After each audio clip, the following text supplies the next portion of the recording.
Exciting, thrilling, awesome. Let's take a look.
What's up, Mets fans? Welcome back to Talking Mets It Rob and another Mets pregame live right here on the channel.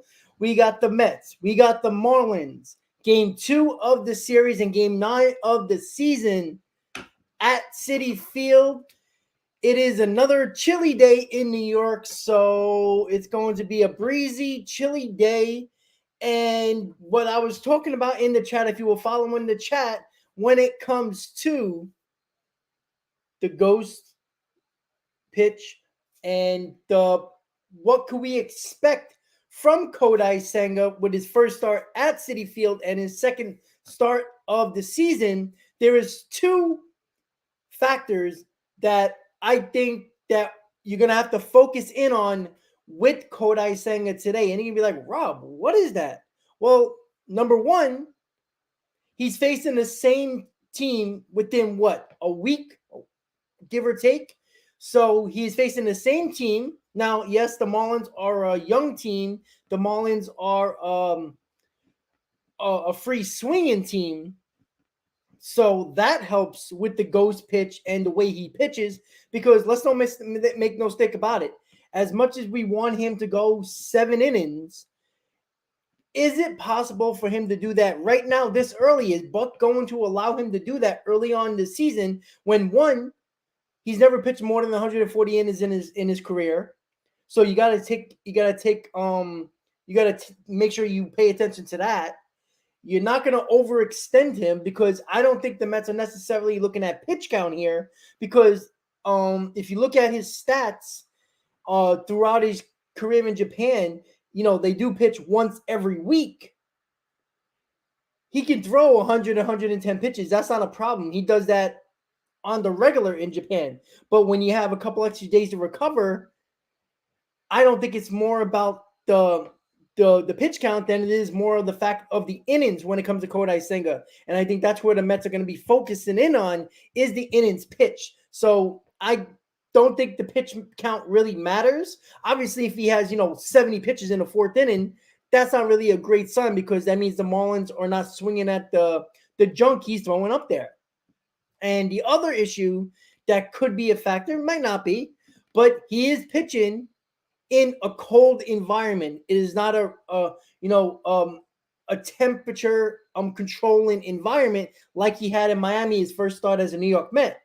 It is colder. In Japan, the majority, about 99% of their games are in domes. They don't play in the elements of the weather. And that's something that, a little bit colder. We all know about the bigger ball with Major League Baseball. Can he get the same grip that he got in Miami, with a controlled environment with the temperature? That's something that we're gonna see. And it's going to be, if he pitches well, we'll be like, okay, we see he can adjust to the elements.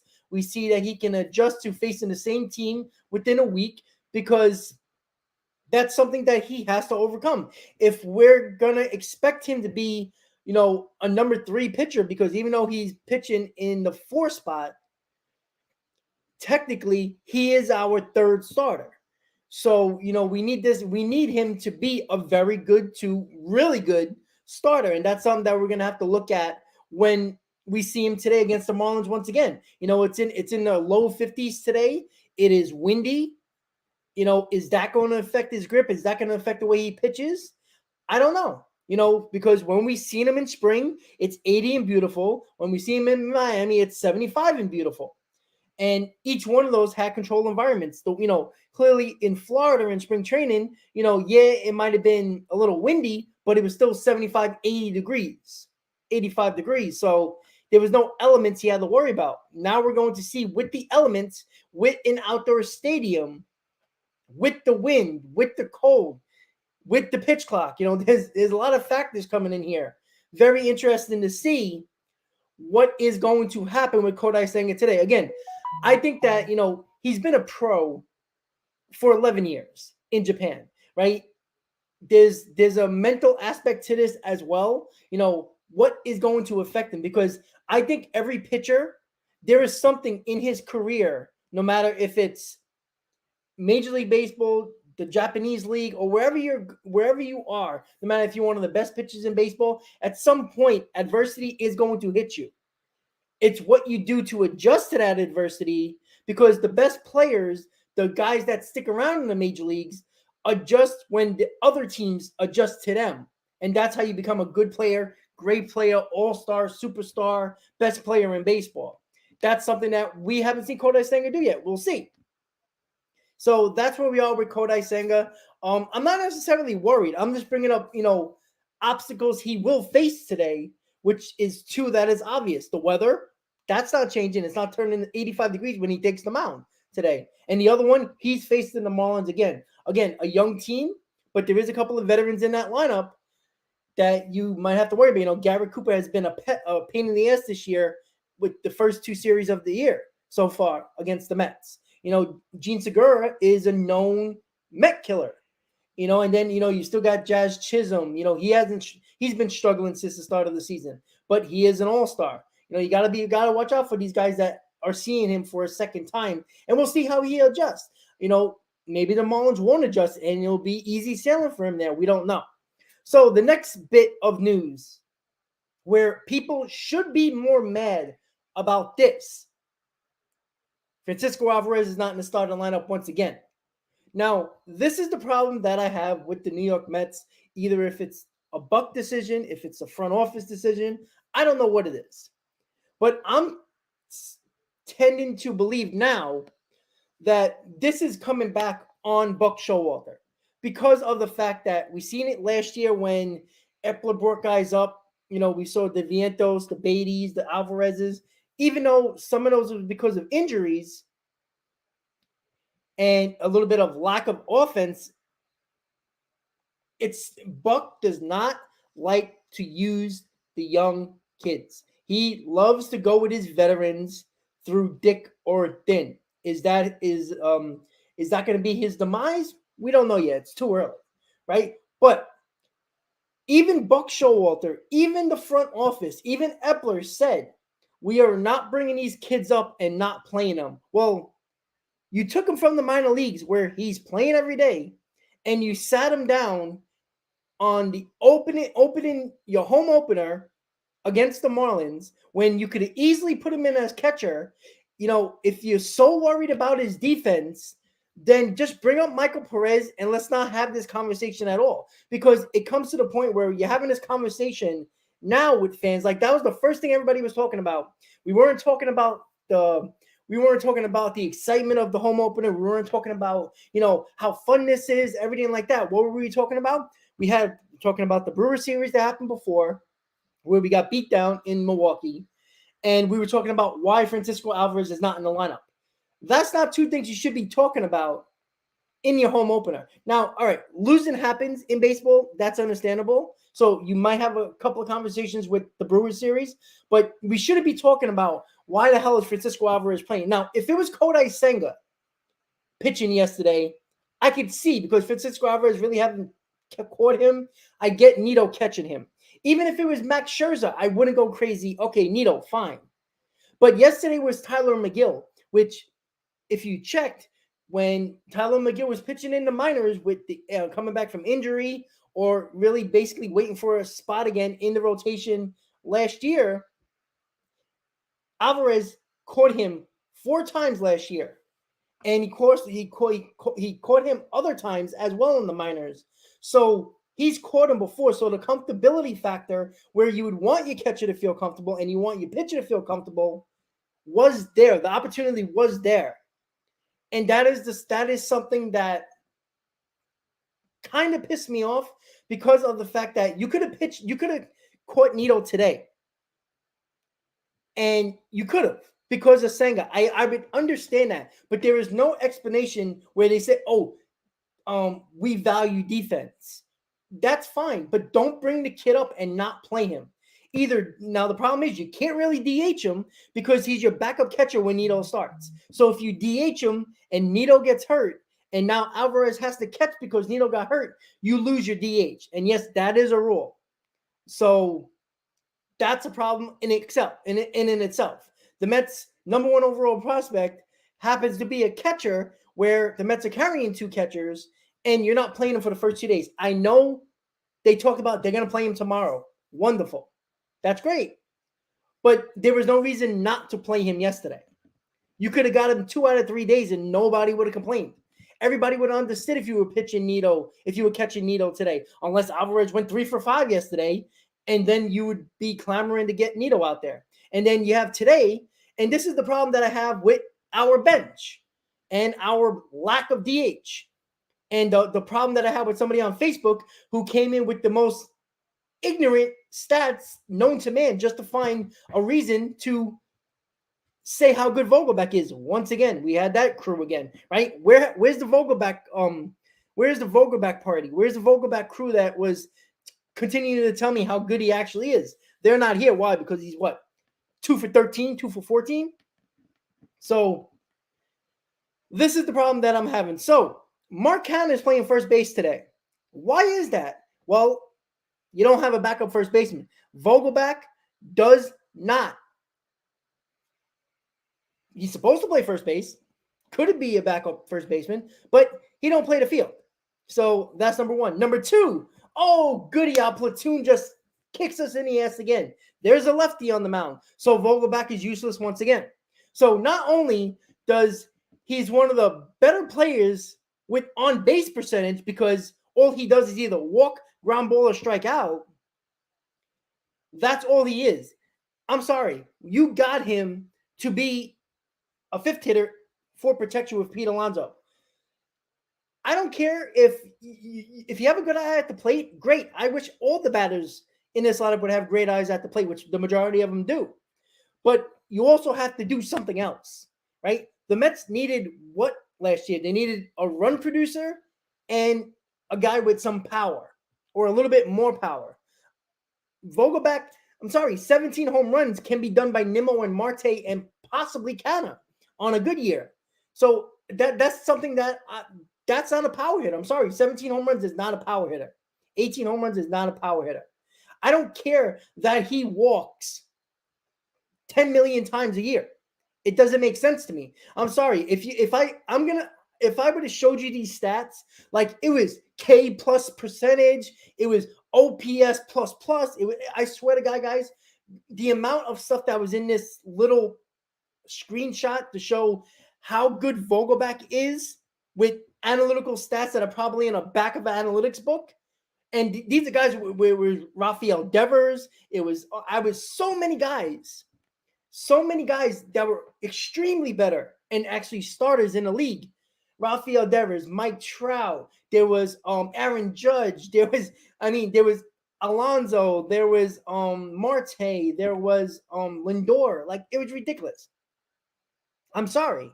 It's so stupid to me that once again we're playing games with a platoon at DH when the easiest position to find is the DH. I don't care how you want to look at it. If you want a guy that bats 200 but can give you 35 home runs, I'd rather know that I'm getting a guy that can hit the ball over the wall at any moment than a guy that doesn't really hit for average, doesn't hit a lot of home runs, but he walks. I mean, could we act like that gift hit yesterday should have been an out if the Marlins actually knew how to play somewhat defense? Like, Garrett Cooper did not have to go after that ball and not cover first base. That would have been easy out. The Marlins would have got out of the inning, and the Mets wouldn't have scored those 2 runs. So, like, it's crazy to me, and it's annoying to me that people still continue to protect or like defend Daniel Vogelbach when he can't hit left-handers. He can't even be a backup first baseman. Mark Canha has to play first base today. Like, it doesn't make sense to me. Like, your roster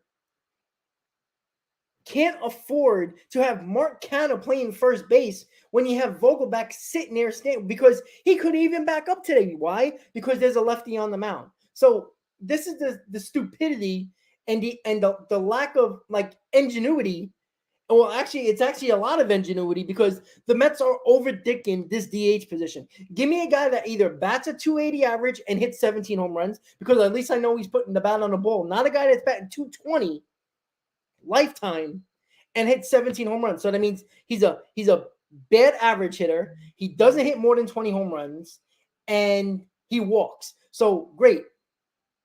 He walks, and now he clogs up the base paths. It makes no sense to me. So it's unfortunate, but that's the reality we live in right now. Again, I don't necessarily like the platoon, but that's what the Mets are doing right now. And I don't know how many times more it needs to fail, because in 8 games, it's failed more often than not. And before I get into the pitching matchup and talk about that a little bit more and about the lineup, I want to say one more thing. And I've been beating this drum ever since the end of the Milwaukee series, right? People were clamoring, oh, the Mets, this team is terrible. This offense is terrible. I'm not defending that the lineup can't be better. Absolutely it can. You know what? The best baseball lineup in baseball can be better, right? The most runs scored, whatever team that is, I'm not sure. I haven't checked it, but whatever the best offensive numbers are, the most runs scored by a team so far still has a major flaw. And that's, I can guarantee you, that best team that has the most runs probably has the most strikeouts. And you know what? They're not even the best team in baseball, right? The Tampa Bay Rays have been scoring runs, and they've struck out enough, but they're 7-0, right? You know, for all the people that didn't even bring up the Tampa Bay Rays when they're saying, you know, that team's better than the Mets, right? They're bringing up the Padres, the Phillies, the Braves, the Dodgers. All those teams, besides the Braves, have very similar records or worse records than the Mets. And we're going back to the runs again, right? We played 8 games so far. The New York Mets scored 5 or more runs in 5 out of 8 games. The other 3 games, they didn't score. And the game on Friday, the second game of the year, they scored 1 run. Now, not saying that's the recipe for success. They need to be better. But when you talk about a lineup that has the flaws that it has, and we know what the flaws are, right? It's not a big power hitting team, even though they hit a couple of they had 3 home runs yesterday, right? A big power, they're not a big power team. They got to manufacture runs, but you also need the guys like Lindor and the occasional Marte home run and the Alonso home run to, that put that game out of reach yesterday with the Lindor and Alonso home run, the back-to-back. That put that game out of reach. That's the type of performances you need from Lindor and Alonso, which they did a lot last year. Remember, when they finally struggled down the stretch, nobody else stepped up. That's unfortunate. But at the same time, 5 out of 8 games so far, the Mets scored 5 runs or more. Like, let's stop saying that this offense is anemic, because it's not. It's not great. I'm not going to be the first one to say it's great. But once again, they scored 9 runs yesterday, right? And, people say, oh, but look how they did it. Oh, okay. But what does that matter, right? People are like, oh, but it's against the Marlins. All right. So why don't we bring up the Braves scoring all those runs against the Nationals? And oh, by the way, they lost one of those games to the Nationals.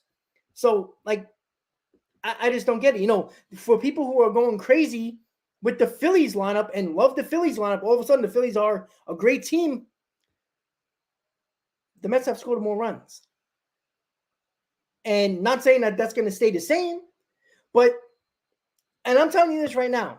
Now, the Phillies got their second win of the year yesterday, but they are facing one of the worst teams in the league in the Cincinnati Reds. So nobody's going to bring that up, right? People are going to bring excuses. Oh, they don't have Hoskins and Harper. Okay, well, you use that excuse, but when the Mets don't have an injury, you don't bring that up at all. It doesn't work like that. And thank you, Ken. I was just going to bring that up. People like, wow, the Mets scored 5 or more runs in 4 out of 5 games against the Marlins, who starting pitching or pitching in general is one of the best in the league ERA-wise. Now, yesterday, Cabrera couldn't strike out, couldn't get, he walked the ballpark. But give the Mets credit, because the Mets, exactly what they did yesterday is why they were so good last year.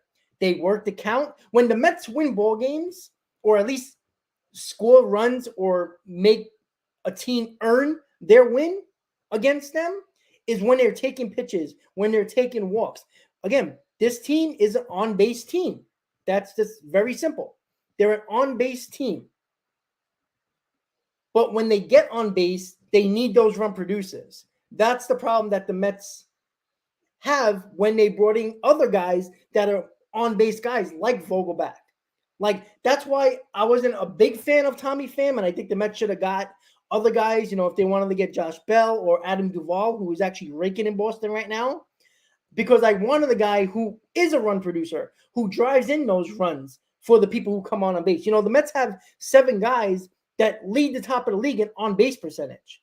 When you got the majority of your guys doing things to get on base, you need guys to be the run producers. And a lot of the times, you don't have Lindor and Alonso up every single time when these guys get on base. So it's unfortunate, but again, there's a couple of things right now that people are continuing to talk about. And listen, why weren't people complaining, right? I see Twitter was happy. I seen a lot of people were happy, right? Where was the naysayers yesterday when they scored 9 runs? There's a couple of people in the chat the other day that was like, this team is terrible. This team's going to win 80 games. This team is bad. This team is that. And we had a long conversation and a long argument and difference of opinions about that. But where are they now, right? You can't show up when the Mets don't score no runs and say, oh, here's the team. But when they score 5 runs or more, you know where to be found. Sorry, it doesn't work like that. If you're going to bring up one game, bring up a game where they scored runs also. It makes no sense. So, all right, guys. So we got about 15 minutes or so until first pitch. Well, right wing.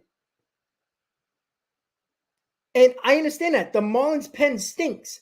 But if you look at it as well, they also were one of the better bullpen teams last year as well. I know their pen stinks, but you can name about 20 other teams that bullpen stink as well. And I guarantee you, out of the 20 bullpens that are one of the worst in the league, I guarantee you one or two of them, maybe even three of them, are probably teams that you think the Mets are better. You think those teams are better than the Mets. So let's not, like I'm saying, the Phillies, who everybody's already saying are better than the Mets, have a bad bullpen right now. Now that could change, but right now the Mets have a better bullpen. You know, you can't bring up. You see, the problem is people are looking at today and like, oh, look what the Phillies did today. They scored 7 runs, and then the Mets scored 9 runs, and then those naysayers are like nowhere to be found.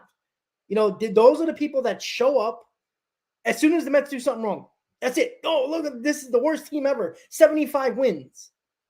Yet they're bitching and moaning about the same team, at least the same lineup that helped won 101 games last year. And then this bullpen is better, and at least on paper and at the moment, is better than last year right now. And I think a lot of people can agree that this bullpen could possibly be, with the names there and the way they're set up, could be better than last year. And last year's bullpen was not that bad. It's pretty good, actually. You know what I'm saying? So, like right wing, you just said the Cards bullpen is meh. Yeah. And you know what? And they're expected to win 90 plus games and win their division. Not saying that the division's hard, but they got a Brewers team that's extremely hot right now. You know, all of a sudden, you know, the Mets lost to the Brewers, and, you know, before the series, people didn't think the Brewers are that good. Maybe they are that good. So the Mets lost to a good team. It happens. It sucks that it was game, 5, 6, and 7, but you live with it and move on.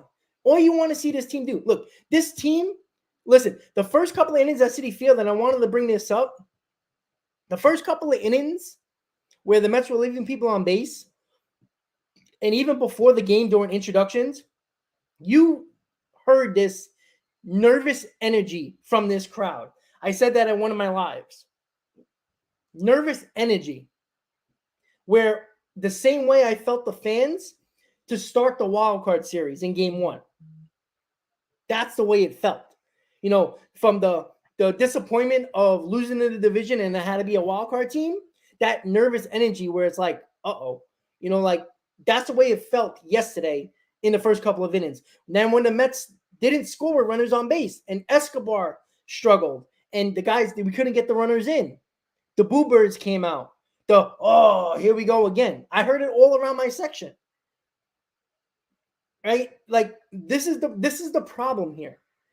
Like, the Mets scored 9 runs yesterday, yet you wouldn't think of it the way some people have talked. Like, since when do you care how the Mets score the runs? Exactly how the Mets scored the runs yesterday was exactly how they scored the majority of their runs. Oops, sorry about that. I almost broke my light. The majority of the runs last year that helped win them 101 games. And, people are like, well, look at September. I agree. They should have been better. But it's not like they were 9-18 in the month of September. They were a 500 team, yes, against a lot of bad teams, but you also did lose Marte, who everybody likes to bring injuries for other teams, but don't like to bring up injuries for their own team. All right? For the most part, this lineup is healthy. Right? And I'm sorry, guys, when you score 5 runs or more, 5 out of the 8 games this year, which, by the way, the Mets only lost one of those games, and every game, it was the 4 wins that we have, even for the most part, the 5 games out of 8, the offense has performed, except for 3 of them. And only twice where both the pitching and the offense didn't show up in that game. That was the first 2 games against the Brewers, right? The Friday game, the second game of the year where we lost 2-1, it was a great pitching matchup against David Peterson and Luzardo. Those happen as well. Those games happen.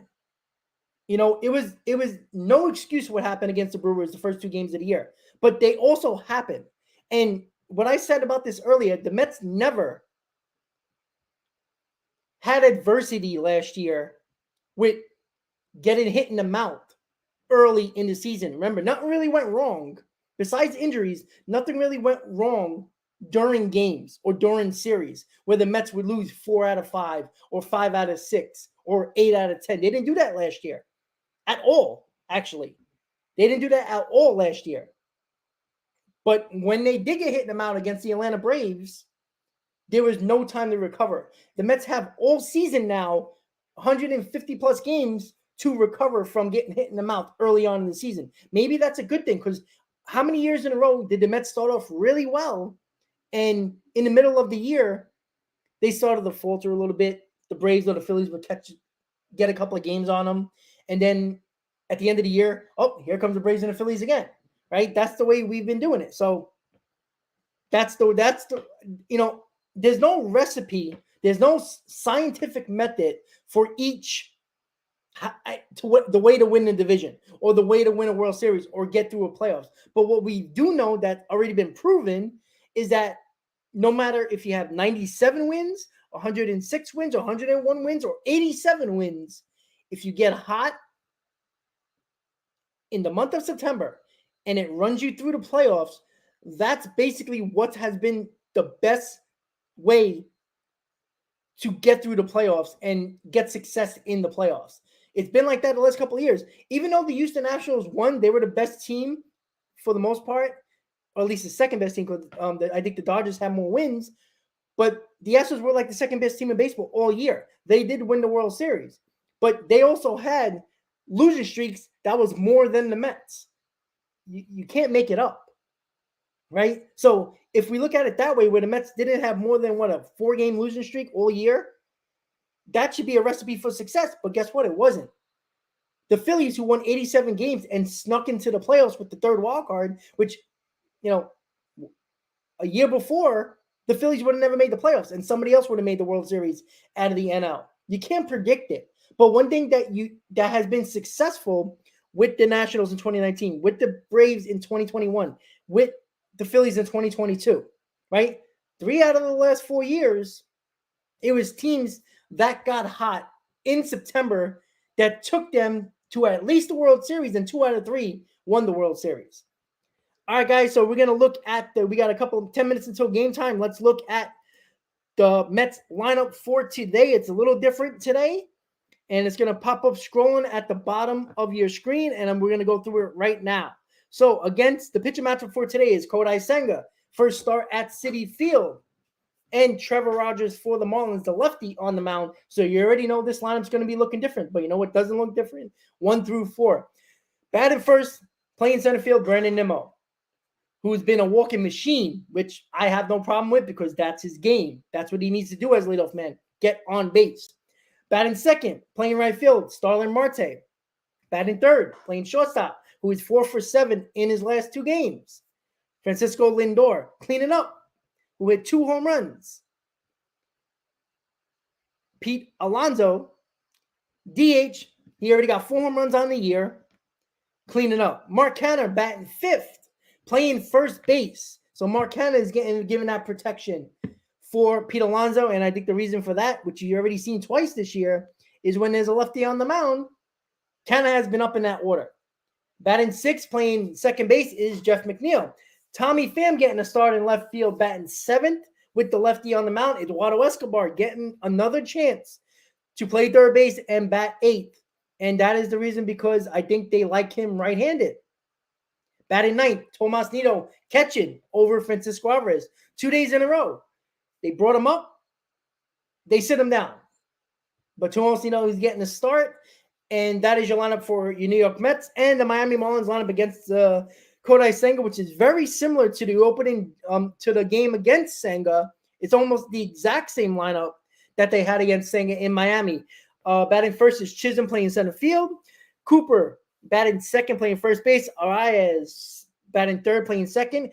Soler, DH, cleaning up. Segura, third base, batting fifth. Garcia, right field, batting sixth. De La Cruz, batting seventh, playing left field. Stallings, catching, batting eighth.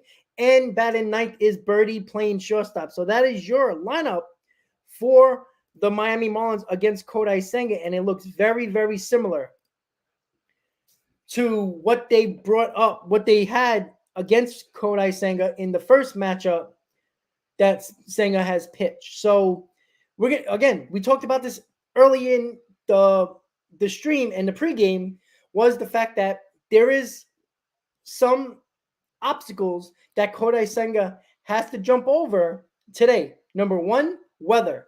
It is chilly. It's a little sunny out there, as I see on the TV right now.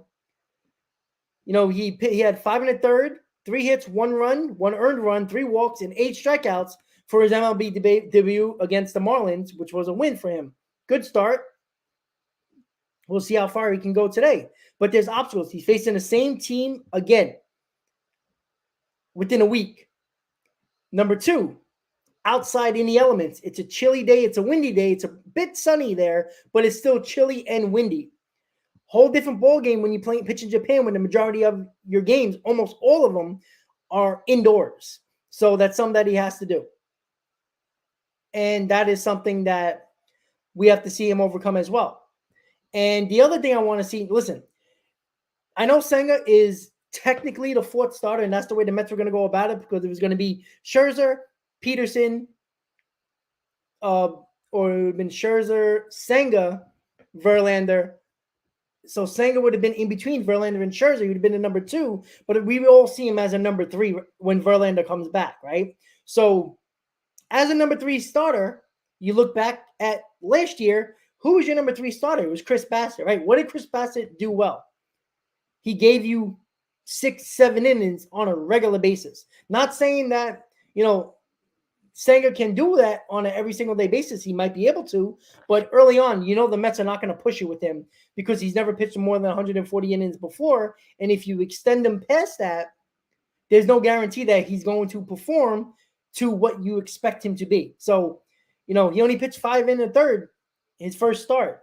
Maybe they might push it to a full 6 innings. We'll see. Again, I don't think pitch count is the issue here more than the innings, because he on average pitched 99 to 101 pitches almost every start in his career in Japan. So pitching over 100 pitches is not the issue. It's the amount of innings. Because in Japan, you know, you could throw 115 pitches, but you know you are not pitching until another 7 days. Now, are they going to throw him, you know, 6 innings and 110 pitches, or 7 innings, 110 pitches? Probably not. Because of the fact that you're only getting a 5-day rest period or a 4-day rest period and pitching on the 5th day instead of a 6-day rest period and pitching on your 7th day. That's where the Mets have to watch out with Kodai Senga. Again, he might adjust well and not have a problem with the innings, but the Mets aren't going to risk it in April, right? If he's got 90 pitches and he's pitched extremely well, 1 run in 6 innings, he's probably coming out of the game. So expect that. There'll be people that are pissed off. But when you look at it, you got to save this guy. You can't risk him breaking down in September when he's already pitched 140 innings, where you might be fighting for a division or a playoff spot, and you need him down the stretch. You can't say, well, he's only a 5-inning pitcher. Oh, we have to skip him because he's already at his pitch limit, his innings limit. You don't want that. So, Joe, I don't think I did. Well, Meech, we should have saw Alvarez the first 2 games. But again, the problem with that is he's not catching all of those games. And the Mets are not DHing him. You got to get that straight, guys. They are not DHing Alvarez. You're going to say, why? Well, if Nito is starting and you only got 1 more catcher on your roster, and that is Alvarez, guess what? If Nito gets hurt, Alvarez has to catch. And guess what that means? You lose your DH. So guess what? He's not DHing. Either he's going to start behind the plate, and that's going to be with Scherzer, and that's going to be with Peterson, which I'm fine with. I give him that chance. Play him. I'd rather see him fail behind the plate than not seeing him play at all. Like this was the perfect time to bring up Alvarez, and that even though it was injury related, to play him yesterday, where he got the biggest ovation in the opening introductions. He got a bigger ovation than Alonso, got a bigger ovation than Diaz, got a bigger ovation than Vogelbach, got a bigger ovation than everybody. The Mets were excited because almost everybody thought, we were talking about it at the tailgate, we were talking about it online to get in the stadium. Once the lineup came out, people were pissed. And that already dampened the mood even more prior to the game. And tell you, the Mets fans were nervously pessimistic yesterday. They had that nervous energy. There wasn't the excitement that I was expecting. Why? Was it the Brewers series? Was it the lack of putting Alvarez in the lineup? I don't know. But you know what? We won, so it really didn't matter. It wasn't a focus of the game. It didn't make it a big issue. But still, it's concerning because he will be playing tomorrow. But if he goes 0 for 3 but looks okay behind the plate, is he going to play on Monday? Or is he going to sit again because he went 0 for 3? And then Buck, who loves defense, is going to say, well, we value defense. I don't know.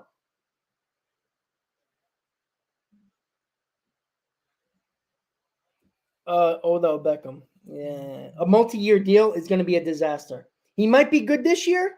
I don't know.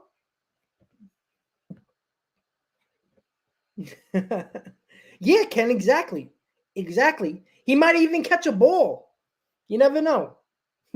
Hey, I haven't killed Nimmo all year yet. It'll happen. Trust me. Well, Ken, that's the problem that we're having, right? We can't have that. You can't have this kid sit. If that's the case, send him back down, let him play every day in the minors, and bring up Michael Perez because you're wasting our time. And you're wasting Alvarez's time. You're not making him better by sending him on the bench. You said that you want him to work on his defense. Well, either play him and let him fuck up defensively at the big leagues, and then everybody can complain about that, or leave him in the minors and let him work defensively. I mean, you can't have it both ways. They say something and do another, right?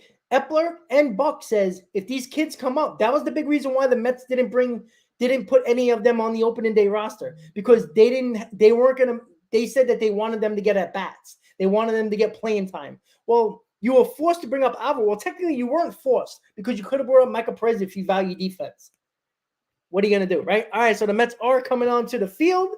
As you guys know, game day is going to be up here with the game audio. So before anything, make sure you let me know if the sound is loud enough so you guys can hear it. Let me just change to the background and we'll be ready to go. Mets Marlins, game 9 of the season.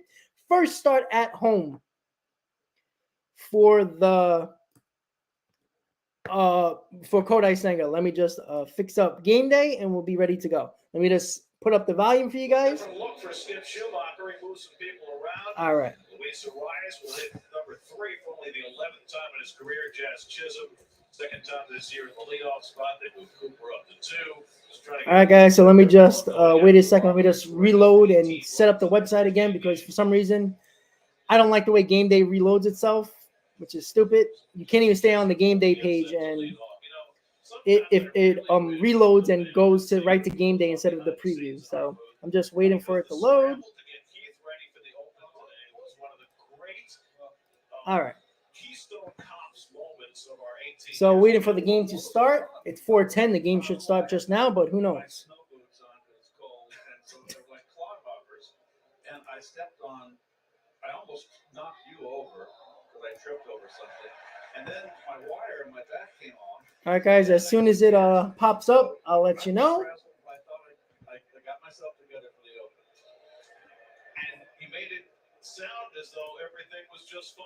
All right, guys. So Chisholm's coming to the plate, and here we go. Mets Marlins, game 9 of the season. Senga, first time on the mound at Citifield. Jazz Chisholm will lead off against Kodai Senga. And Senga's first pitch at Citifield. Woo! Nice pitch. Senga averaged 96.9 miles an hour with his fastball in his first start. People talk about the ghost fork, called a splitter, called a forkball, but he's got great stuff as well. He had the first 2 innings. He got off sluggishly. He was nervous. rightly so. And I look for just a smooth performance today. Chisholm just 5 for 25 to start the year, and there's Anytime, Captain, anytime. Gets a strike with that, 1 and 2. So that was a nasty fork. That was the ghost pitch right there he threw. 1% fork ball, 30%. Mixed him up nicely in that first start. And there's the fork ball down 2 and 2. Can you guys hear the stream? He said he couldn't feel his legs under him. He said, my legs felt like a ghost. And the first 4 reached base against him. But then he settled in and pitched great from there. 2-2 the Chisholm was 1 for 4 yesterday in the series opener. Strike 3, baby. Yeah. All right, that's 1. Woo. Looking for it, and you wind up taking a fastball for a third strike. That's a good pitch right there. Nice pitch. Low in his own fastball to strike out Chisholm. Nito 2 days in a row behind the plate. Mark Canna, first start at first base. He's really. I'll be right back, guys. Alonso at first base. Pham is 4th start at left. Garrett Cooper swinging, missing at a high fastball. Love seeing him come out aggressive now. 2 batters, 2 first pitch strikes. Yes. Cooper was responsible for all the Marlins runs yesterday with a 3-run homer. There's his first slider, Gary. So he's thrown all of his pitches in his repertoire.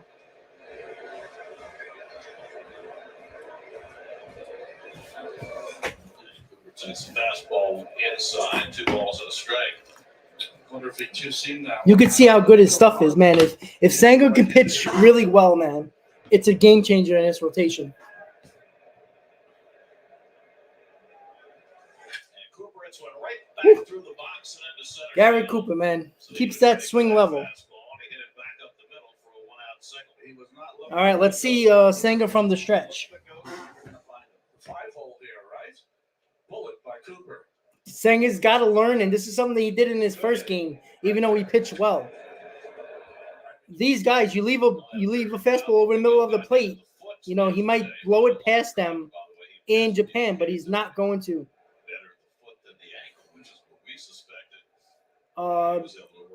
He ain't gonna get past these really good hitters in the majors. You got to spot your fastball a little bit better. Adrenaline, no problem, buddy. Thank you for tuning into mine. I appreciate it. Sorry I couldn't stay long, but I was at the game. I just wanted to check it out because I saw it. I'm like, I haven't passed your channel before, and I saw it. I'm like, oh, you know, I liked your thumbnail. I liked the way it looked. So I was like, hey, let me check it out. Why not? I always like to support other content, especially when you throw up good content there. But I appreciate it. And that's a base hit. 2 hits in a row. All right, there's another one right there. Senga's got to learn right there. You cannot leave fastballs over the middle of the plate to these major league hitters. You got to hit your corners. You got to spot your fastball. 2 fastballs he left right over the middle of the plate. Well, the guy coming to the plate, Jorge Soler, has built a whole lot more like a classic cleanup hitter. He's got 3 home runs already this year, 6 extra base hits, leads to a .915 OPS. So an early situation for Senga to work with, 2 on and 1 out. Soler 0 for 3 yesterday, and he takes first pitch slider for a strike. Good one. That was a nice slider there.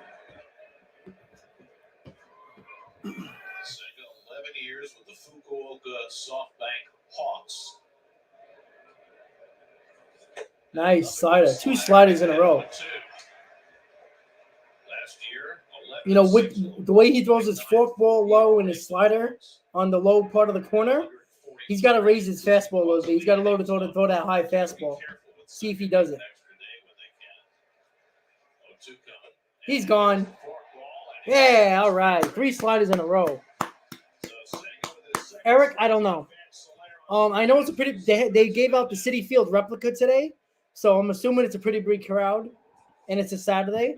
But it is cold, and you know, the weather ain't pretty. I'm not saying it was a sold out crowd yesterday for sure. There's a couple of seats empty behind home plate, but those seats are expensive, so I never expect those. Oh, that might end the inning. There we go. There we go. Nice to get out of that. There we go, guys. So that was a nice, decent inning with a little 2 hits from Senga, but gets out of it. That's what you like to see from our pitcher. So, bottom of the first, no score for Mets Marlins. Once again, guys, don't forget to please hit on that like button. Let's get this stream out to more Mets fans, more baseball fans. Mets Marlins Saturday, the day before Easter. And yes, I will be doing a stream tomorrow for the Mets game. I couldn't go to the Mets game today. I was just extremely tired. I was at the game yesterday. I was at the tailgate, the post party after as well. And then I got home somewhat late, and then I got ahead of work, and then I'm up now doing a stream, and I'm off for the next couple of days. So I'm going to put up the schedule of my live streams on my community page, so you guys will see when I do live streams. A lot of people have been asking me for that, so I'm going to do that. So, and then tomorrow, not only do you get the Mets game on Easter, but Sunday night, you get the Shea Bridge Show with people you might know, or a guy you might know, Hayden, because of the fact that my boy Mike, who is also part of the 7-Line Army, got a new job, which is great. I never try to take money from people. We worked out the Shea Bridge Show prior to him getting the new gig. Listen, it happened, right? You got to make your money where you can. So I never fault him for that. And, you know, he's still my guy. So Hayden's going to take over that Shea Bridge Show spot. Obviously, you guys know Hayden. So he brings a good perspective. He brings that great analytics that he knows so much, even though I don't agree with a lot of it. He brings some good stuff to the analytics part, and I think it's going to balance us out really well. And people really like us together when we do our streams together. So with that said, tomorrow night, 6 p.m., Shea Bridge Show, and Mets game tomorrow, live stream right here on the channel. Bottom of the first, no score. Trevor Rogers on the mound, Nimmo to the plate. 0-9 in his last 9 starts. Nimmo takes a fastball for a strike. Brandon had his first career 4-walk game yesterday. 10 walks on the season, one behind Miguel Vargas of the Dodgers, the most in the National League. And he swings through a high fastball, and it's 0-2. Nimmo, Marte, and Lindor against Ken, you ain't kidding. I'm getting old. Great rookie season in 2021, second in the Rookie of the Year battling an awful sophomore year. Looking to bounce back this season. Jonathan India was the winner this year. I believe you're right, yes. And India struggled last year as well. Sophomore jinx. Oh, that hit Nimmo. The on-base machine. Rogers, and Nimmo just keeps getting on base. It's amazing. 10 walks for Nimmo in like 20, 30 something at bats? That's amazing. I mean, that's all I look. I want Nimmo to steal more, and he has been making more attempts at that, which is great to see. But Nimmo needs to get on base, and that's what he does great, and I have no problem with that. Oh, get out. That might be gone. Oh, that damn wind. Wow, I thought he hit it much harder than that. Well, that was a nice play by Chisholm to run that in the gap. I thought he hit that much harder than that. If that was in the summer, that ball's gone. But that ball just died. Yeah, Trevor Rogers put his head down, so he thought that ball was gone. So, 1 out. He almost dropped that ball, too. All right, Lindor is 4 for 7 in his last 2 games.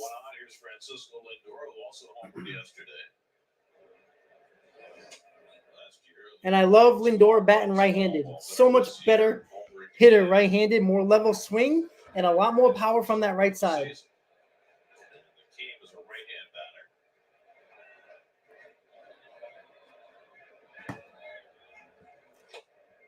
Ooh. Can you guys hear the stream? Hear the volume well? SNY good? I just want to make sure. Left field, Jesus Sanchez gets the night off. They kind of move those guys in and out of the lineup. Good change up there by Rogers, and it's 1-2. I just feel, Ron, that Rogers is not overpowering. He's got a straight fastball. He's got guts. He showed us that first year. I agree, He's Juju. got to be precise in his pitches. He's a guy that can't make mistakes. Well, in spring training, he tried to use the two-seamer to get some more early contact, and we haven't seen that in his first two starts yet.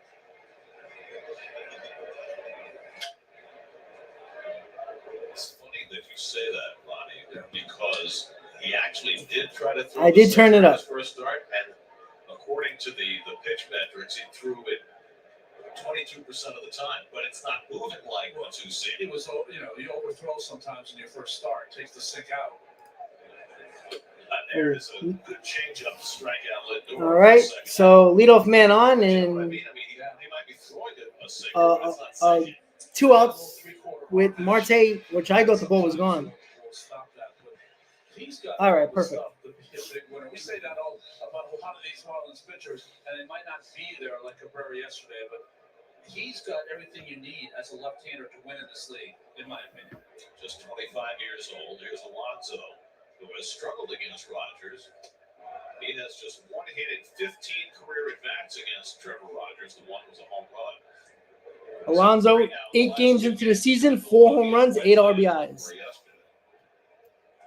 Good start for Pete. Got to work on that average a little bit, but I think he'll get there. Since he came into the league in 2019, no player has hit more home runs against a single team than Pete's 24. Let's go Mets, Nick. The most ever against the Mets. Will he start till 60?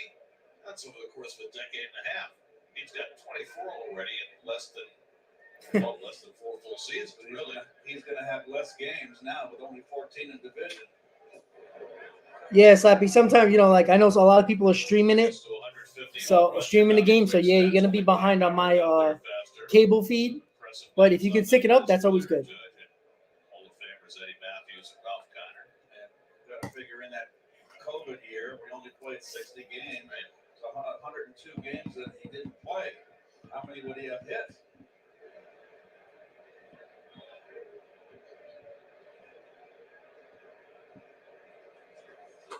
Good eye, Pete. With Trevor Rogers, who doesn't throw that hard, you got to stay back on pitches, and you got to, you don't have to put powerful swings up. Get the ball, hit the ball the other way, because he's going to throw a lot of junk at you. His best hitting season last year. Forget about the home runs. Oh, nice. He hit 271, which in this day and age for a power hitter, that's a big number. I mean, juxtapose that for sure. I don't know, guys. What should I eat? Can't wait to eat. Oh, YouTube TV. Okay, yeah. I have that on my phone. I have that to use on my phone when I'm not either in the state or I'm out and about. Good eye, Pete. All right, so Brandon Nimmo will be running on the pitch, 2 outs, full count. Anything in the gap, Nimmo will score with him running on the pitch. Come on, Pete.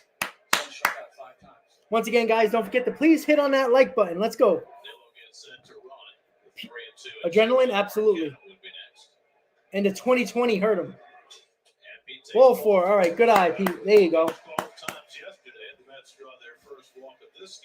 Now, this is the problem that I'm talking about when it comes to our 5-hitter, who it's like a revolving door. It's either McNeil, it's either Canna, it's either Vogelbach, or whoever Buck wants to put on that day because we don't have an official good 5th hitter. We need somebody to drive in runs. We get 2 out of 4 guys got on base. Cannon's got to get better. Another on base guy that we need to drive in runs. Just imagine if 2020 didn't happen. You'd probably have about 35 to 40 more home runs. He would be closer to 200 if it wasn't for the pandemic year. Come on, Mark.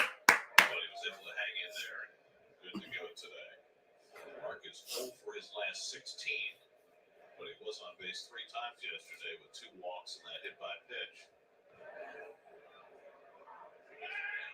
Whoa, pickoff. It's the first time I've seen a pickoff to second. That is one disengagement, if you're paying attention. Crossfire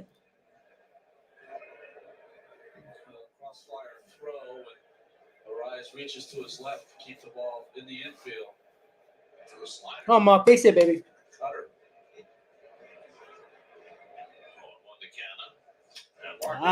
Running out. That's a base hit. Safe. Yeah. All right. Good hustle, Mark. Good job.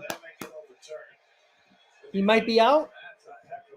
That's a nice play, but he might be out. Let's see. I was not watching the play. I was watching Rogers and Arise.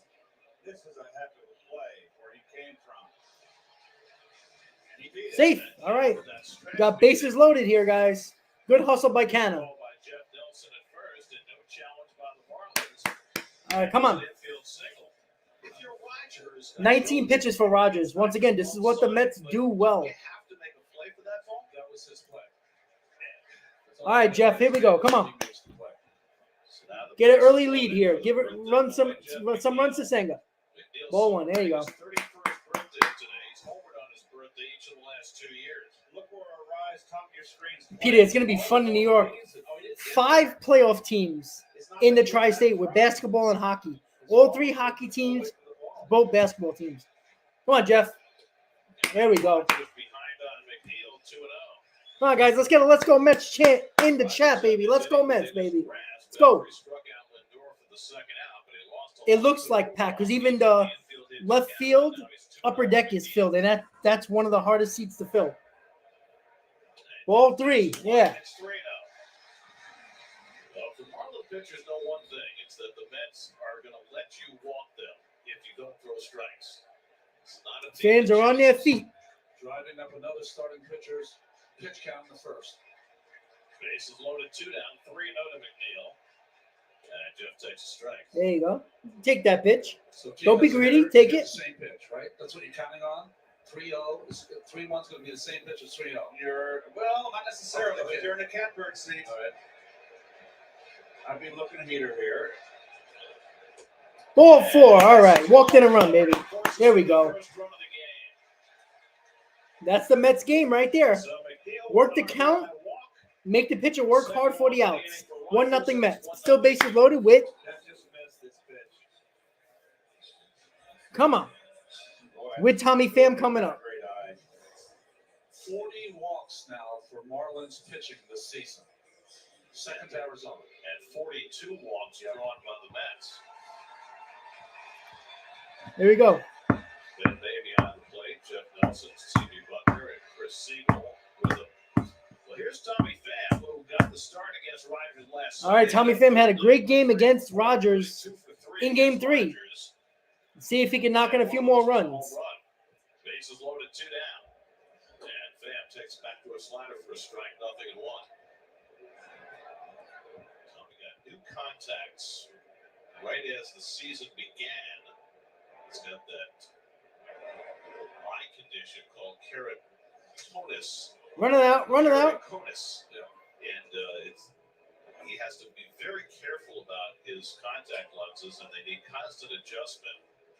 And right before he faced Rogers in that game on The Mets Sunday, have an he 85-17 record since start of last season when they score first. That's a great record to have. Come on, Tommy. Down to the count, 0-2. 27th pitch of the inning coming up for Rogers. Good eye. Good eye. Fastball upstairs, 1-2. 27 pitches. Yesterday, Cabrera had 30. Good eye. Good eye. There you go. 2-2. Would love to see the Mets chase rate. 28 pitches for Rogers. Exactly what they did yesterday to Cabrera. This is when you know the Mets lineup is doing well and seeing the ball well out of the hand. Strike 3. Damn it. All right, so the Mets only get 1 run out of that, but the Mets do lead 1-0. Give Senga a 1-0 lead. Going to the top of the second. Once again, guys, don't forget to please hit on that like button. More people like the stream, the more people sees this video at the top of their recommendations list and the type of streaming and videos they like to see that gets recommended to them. So, and once again, guys, don't forget, and this is sometimes that a lot of people forget to do this and may not even know. There is a share button underneath the video that you can share to your social media pages. Again, a lot of people who are baseball fans are Met fans, follow a lot of baseball fans, follow a lot of Mets fans on their social media pages. If you share the stream on your Twitter, Facebook, Instagram, the link, whatever you got to do to start sharing, it gets out to more people, right? I got about 7 new subscribers yesterday. I'm sorry, yes, yesterday at the Mets home opener. There was some guy, I think his name was Home Slice, that you've seen in the chat before. He was sitting a section over to me, and he came up to me. He didn't realize who I was at first, and then he came closer and he saw me. He shook my hand. I told him thank you for watching. Thank you for being a supporter. Pretty cool, right? So listen, there was a couple of, when I was waiting online to get in the ballpark yesterday. I was talking to a couple of people, just randomly, and they were like, "You look familiar," and then I was like, "Maybe YouTube," and they were like, "Oh yeah," and then some people just might see a video that they scroll past, and then I was like, "Yeah, I do have a YouTube video," and then they subscribe. So you got 7 subscribers yesterday, not bad at all, right? I love the pure, genuine way of getting subscribers. I know there's a lot of people. There's some people that actually pay for subscribers, which is fine. You do what you gotta do to get big. I never fault anybody for that. But I like the connection, the genuine connection we have. So all right, Senga, top of the second, 1-0 Mets. Sorry guys, I'll finish that story later. Yeah, Peter, that's actually pretty awesome. It's about time in New York, right? 23 to start the year. Took an 0 for 4 yesterday. Garcia was part of the Marlins offensive remake last year. And Joe, the biggest I don't stop anybody from doing that. 4 years, $53 million. Had a rough year last year. You got to worry about Rogers and OBJ on your Jets. So, Hi guys, I'll be right back. Tyler McGill had to deal with some long innings where he was sitting on the bench, and he did an admirable job. Senga might have to do the same thing today. Foul offense 2-2. Well, we've heard Dave talk about the impact that quick innings, with the quickness of the pitch clock count on older pitchers. We saw Carrasco's velocity dip in his first start, maybe as a result of that. So which is worse? So I got a cool thing yesterday. I also got I don't know if you could see it, but it's Citifield dirt from Game 2 of the NLCS in 2015. I might do a giveaway on that. You never know. And that forkball is down 3-2. Hey Joe. Well, technically, no. I mean, the Jets didn't make the playoffs. What did they lose the last 7 games? At least the Cowboys made the playoffs, even though they never win. Come on, Kodai, let's go. Ooh, wasn't a good slider, but it kind of fooled him. I'll take that strikeout. Oh, somebody got the ghost pictures for the strike. Fortunate, Garcia's in a bad place right now. The ghost fork strikeouts. With your front door expert approach. Kodai Senga, 3-time All-Star, 2-time Gold Glover, 2-time strikeout leader in Japan. Swinging a miss to Brian De La Cruz. Good up and in fastball there. Good location. By the way, in his next start, Senga is going to go in Oakland, and he's probably going to be matched up against a guy he faced many times in the Japanese Pacific League. Shintaro Fujinami. Who, interestingly enough, is pitching every Saturday for Oakland as they're trying to keep him on the ghost corner. That's pretty cool, actually, Ted. I was deciding yesterday. I was, obviously at opening day, I bought about $200 plus worth of stuff. The opening day shirt. I bought a new hoodie, Mets hoodie. I'm not sure if I'm gonna get a Senga shirt or another shirt. I'm not sure yet. Verlander shirt. Like I said, I like to buy. Like I always enjoy like that's why I bought a Lindor jersey, because I know he was gonna be here for a long time. Maybe I'll buy a Nimmo shirt. I know Ken would love that. I got my yearbook. Don't worry, I already got that. I got my yearbook. I got my Mets magazine. I actually bought 4 yearbooks because I actually like giving them away.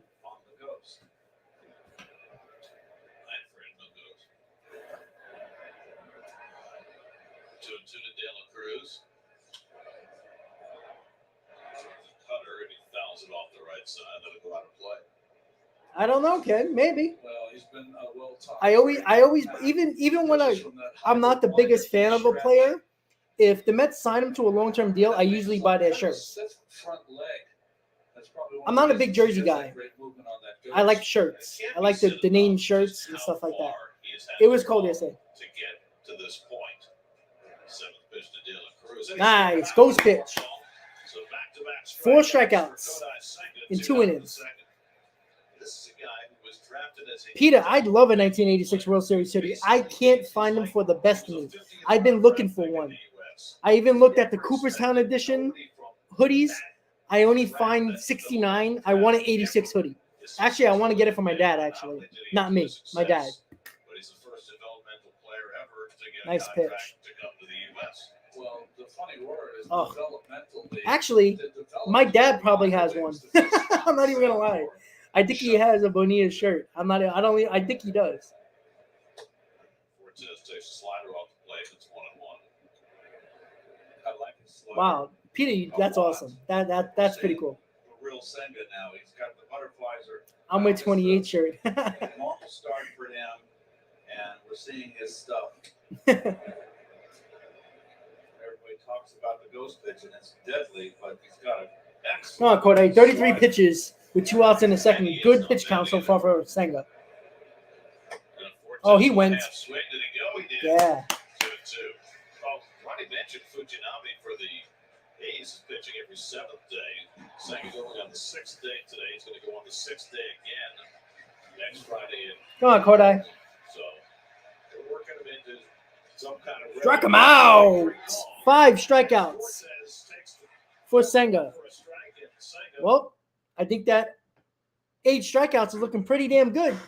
So, going to the bottom of the second, Kodai Senga looking sharp. 5 strikeouts in 2 innings with a low pitch count. That's what we like to see from Kodai Senga. So far, against a team he saw twice in a week, he is winning the battle so far. So, hey, that's what we like to see, right? That was the one obstacle we wanted to see. Is Kodai Senga actually pitching well against a team he saw twice in a week? That's what Peter. That's actually a awesome offer. Listen, whatever you would like to give, I would accept. I'm not gonna lie. And listen, I would wear it or give it to my father, who probably deserves it more than me, to be honest with you, because I wouldn't be here if it wasn't for him, especially as a Met fan. So even though I bring it up every now and then, Dad, why do you torture me? But you know what? I'm not a Jets fan, right? So that's a good thing. I didn't take everything away that my dad gave me. So, so Peter, listen, if you're willing, look, I'm not greedy. I take a poster. I take anything related to 86. I would. Joe, I did not, and I'll tell you the reason why. On opening day, I have my routine. Slappy, he wants his waistline from 86. Well, I didn't have a waistline. I wasn't born yet. So the reason why on opening day, I stick with the basics. I had my chicken fingers and fries. I had a beer. I had 2 sodas. And I had a pretzel. The reason why is because on opening day, I like to walk around the ballpark. I like to see all the new features. Obviously, I couldn't wait to see the new scoreboard.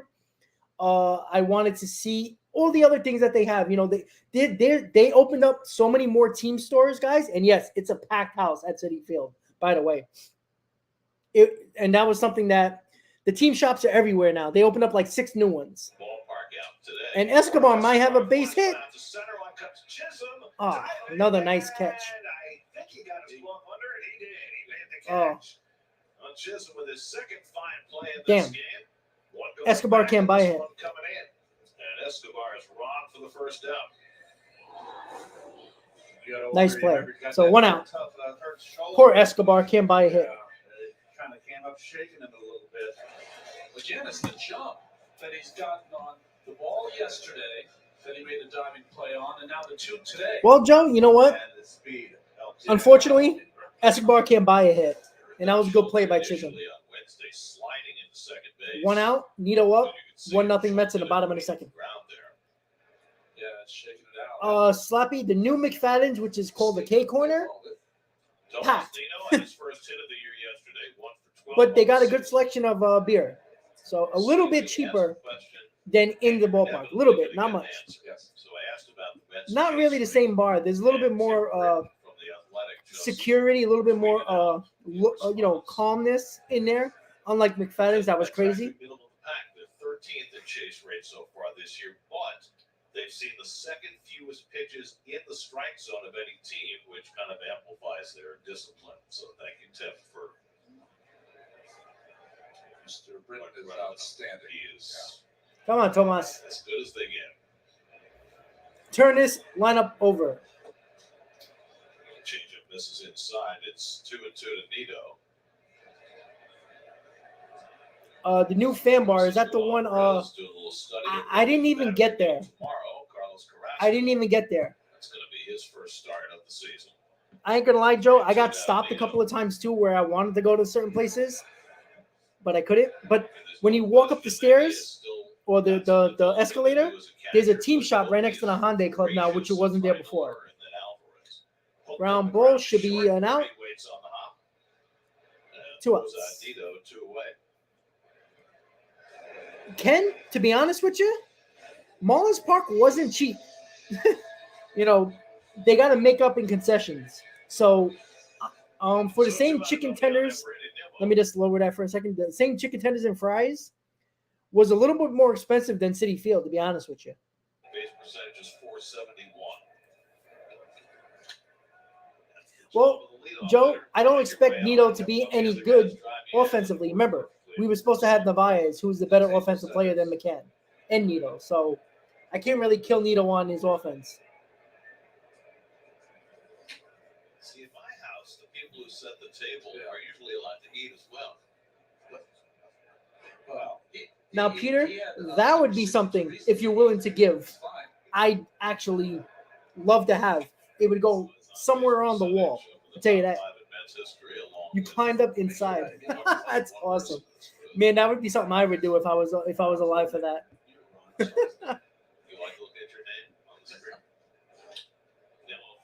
Nito flies one to left field, but the wind drops it down, and it ends the inning. So Mets go 1-2-3 in the bottom of the second, 1-0 Mets. So yeah, going back to it, on opening day, I like to walk around and see all the new things they have. Like I said, there is a ton of new pop-up team stores. So if you walked into a team store, like I think a lot of people know where certain team stores are or where they usually are. So that's why it was packed in those team stores, because you know where they are if you've been to Citifield a lot. So you go to your go-to one. But I counted 6 new pop-up team stores around the ballpark. Again, walking up the stairs in the rotunda, next to the Hyundai Club, to your left, to your southwest or northwest, is right there. It's connected to the Hyundai Club team store. And there's other pop-up ones all over the place now. There's more team stores, which is good. Ken, that was the first thing I did when I got to the Citifield grounds. I took a picture of the statue. Always. I do it every day, every time I go to the game. I take a picture of it, and I send one to my dad. I take the one at night. I take the one during the day. Different sunlight, different vibe, different color. It's cool. I didn't see anybody. I think it's cashless, Joe. But yeah, with Citifield, I like to walk around the ballpark. My opening day is my go-to chicken and fries, pretzel, soda, maybe a beer, which I had yesterday. So, when I go, because I'm going on Monday, I'm going to the Padres series. Monday, I like weekday games, and plus I am off Monday and Tuesday, so it's easier for me to go. So I'm going on Monday, and I sold my ticket because it's the Padres. I sold my ticket for $75, and I bought another ticket in the same section for $8. So hey, not so bad, right?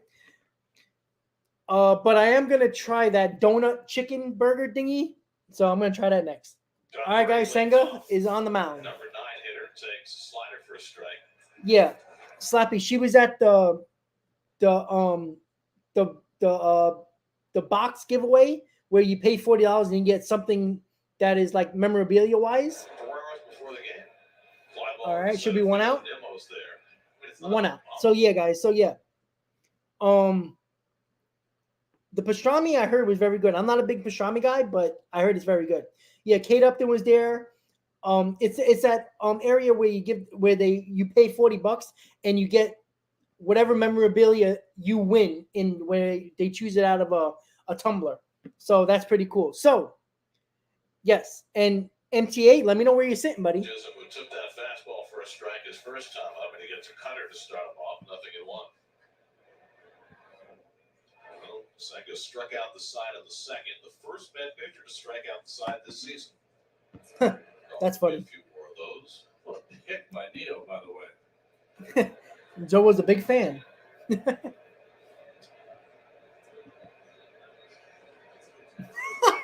Ken, you're an idiot. Chisholm takes a fastball outside 2-1. All right, so 1-0 Mets, top of the third, 1 out. 40 pitches for Senga. Good pitch count so far. Ground ball should be an out. Circles in to grab the hop and stayed 2 outs. down, but he stayed with it. Took a bad hop, but Lindor stuck with it. He was expecting that ball to come up a little more. Section 137. Well, I'm in my season ticket spot, 515, but we can always email me, MTA, and we'll yeah, 137 is actually a nice view from left field. I believe that's where it's at, right? To the left, and then comes back to the plate. Most guys look away and stay away. He looks away and then comes right back to his target. But yeah, email me and we can meet up before the game. I'll be there when the doors open because I am off tomorrow, so that's always a good sign. I mean Monday. I'm sorry, Monday, not tomorrow. That is a good slider. He's really tried to establish that slider in this game, which is different from his first start. And he located it well. Get on the outside corner. Kodai, get number 6. 0-2 coming to Cooper. Goes upstairs with the fastball, 1-2. Cooper at base into center field his first time up. Whenever you pitch back to back against any team, you always want to give them a little different wrinkle. Cooper hits one down the right field line, foul. It'll be interesting if the Mets with 2 strikes on Cooper, because he's hurt them, would start rushing that fastball in. He looks to go the opposite way with 2 strikes. He goes the opposite way, period. They got him out yesterday with fastballs in until they get the home run, of course. And Senga's going to take the ball, I guess, right? Yep. He stepped off, and that is an automatic ball, which he knew it was going to be. All right, so he stepped off. He actually So it makes it a let that 2-2 happen. count. Ichiro, what's up? And that's your option, right? If you need a moment, you take the moment and you take the ball. That's right. And I think that's something the pitcher's going to have to learn, especially if you're heading the count like that. And Kodai Senga timeout called by Cooper. actually took a ball just to take his time there. Interesting. 1-2 count is an out. 2-2 count. Wasn't even looking in to get a sign. Well, they did not restart the pitch clock, I don't think, after Senga took the automatic ball. It bounces the fork ball and it's 3-2. Well, that's That confidence was the right there. problem. Cooper was ready to go, and they hadn't started the clock, and Senga's waiting for the clock, and it never came, so Cooper asked for time. The vagaries. Cool, Peter. Cool. Still kicking in. 3-2 coming. And Ball he laid 4. off the fork ball for ball 4. That's a really good at bat for Cooper. Fouled off one Well, fork this is ball what happens when to you the give double up a four ball down right out there. the strike zone. He That's was the in a first pitcher's walk count down by Senga. and made it a 2-2 Three in his count first start. by not getting that pitch clock violation. That was the first time he telegraphed the pitch, and I was wondering, was it because it was a 3-2 count, Keith? So now Rise, who pulled the base hit into right field his first time up, and he hits one sharply. Ooh, down nice third play by base, pick up Escobar. the backhand by Escobar. Side All right. You know what? Escobar's not hitting, but he's been very good defensively. I know. That doesn't, make people extremely happy. But you know what? Escobar has made a lot of nice plays so far, and I'll take that every single time. No, Senga's not scared by the pitch clock. And he shouldn't be, because in Japan, they stay in the box, they get the ball, they throw the ball. So that's something that he's used to. Gambled and failed. All right. Oh, wow. That is a cake. This here. Oh, Kurt. The guy who hired us. If you're watching SNY, they got the Gary, Keith, and Ron cake. Kurt Gowdy. That is awesome. Oh my goodness, Kurt. That's fantastic. Kurt, make some space. Wow, Oh my goodness. that is awesome. Kurt, it's good to see you. Hey, Kurt. Good to see you, my man. Hey, you get to talk on the air for a change. Kurt Gowdy Jr., longtime executive producer on Mets Baseball on SNY, the guy who hired the three of us to come together. And now, 18 years later, here you are back again. Well, I'm thrilled, and I'm thrilled for you guys. 18 years, obviously a Mets record, but I don't know anybody in baseball that's had a three-man booth for 18 seasons. And it's been a joy being with you guys for 17 years. I want that cake. They should make that a bobblehead. But I'm enjoying my life tremendously right now. I thought I'd see you in some jeans, a big belt, and a cowboy hat. We just got back Rancher out from of Wyoming. Wyoming. We just got back from Wyoming. I heard Pete Rose is an ass. No, it's been great. I thought we'd see you in an episode of Yellowstone. That's right. They get a little violent on Yellowstone. We kind of dial it back a little bit. He doesn't have to do that episode. He's living. All right, guys. Yellowstone. Bottom of the third, 1-0 Mets. Marte up. Well, Kurt, this is really special. Thank you so much, and glad that you could be here and be a part because you are the man. Alien, I'm assuming you're going to some of those games, huh? Thanks, Kurt. We love it, Kurt. You guys, with the help of a wonderful truck, great Vic, That's Lake right. Webb, Yep. Johnny DeMarsico, and all the great people in the studio, you're in great hands moving forward. All right, Best of luck. this is special. Thank you. Not trying to demean anyone, but I look like the king of Tonga. You know, that's what it is. Gary looks like he put some pounds on. And you know, guys, that was just the start of a year-long celebration because you guys. Rambo, let's see if Marte can run this out. Safe. Yeah. Good hustle by Marte. Once again, infield single. There you go. Marte still got that speed, man. Could be an infield single, and it is. Good hustle by Marte. All right, leadoff hit. Off to a good start here in the bottom of the third inning. But fellas, like I said, this is just the start. All right, Lindor is up. Spend the next few months Nobody out. sharing 1-0 some Mets. Bottom your of the three third. most memorable moments in the SNY booth. It's not just going to be our favorite moments, though. We want to hear from Edgardo, the what's fans up, buddy? as How well. you doing? So take a minute. SNY's Twitter, Facebook, Instagram account. Share your favorite GKR moments. Well, Everybody out Marte there. injured or not, he On a always personal hustles. note, I always I'm respect happy that, to man. been able to be a small part of this incredible Come on, run. You have the Frankie, absolute lay off greatest. that crap. Congratulations. Well, you're a bigger part than you know, Steve. But thank you. And David, I was waiting for you to You complain. and Kevin and Chris Conner. I swear to God, I people was. who have filled your role. And Oh, I know, Gary. I was just being humble. Well, welcome to the right-handed I know lineup. that, Steve. With a lefty on the mound. It's okay from you, if not from Keith. Doing one with Lindor. You know, remember last year, folks, the Mets had a bushel full of infield hits. And there's another one by Marte, and it's all because of these guys hustle down the line.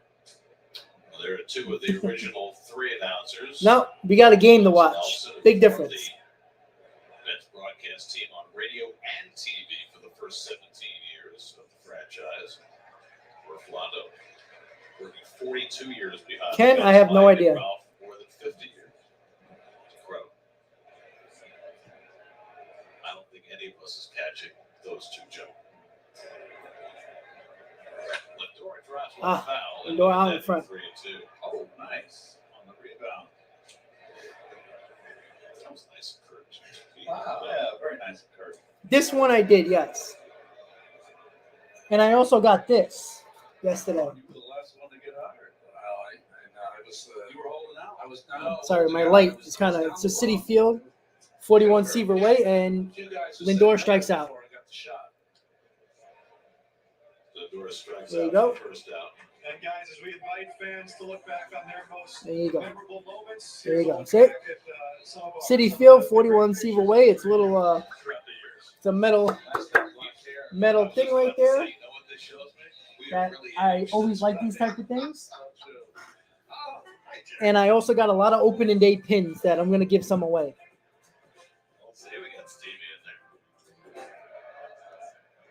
Alonso up with 1 out and 1 out. He walked his first time up. I actually show you what I bought yesterday. After this inning. Marte at first, 3 So stolen 1 out, bases 1 on, already 1-0 this Mets. year. Alonso up. Rogers nicks the outside corner and it's 1-1.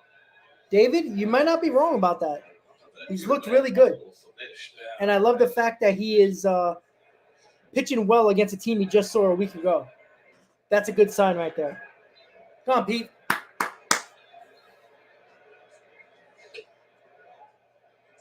Alonso went around.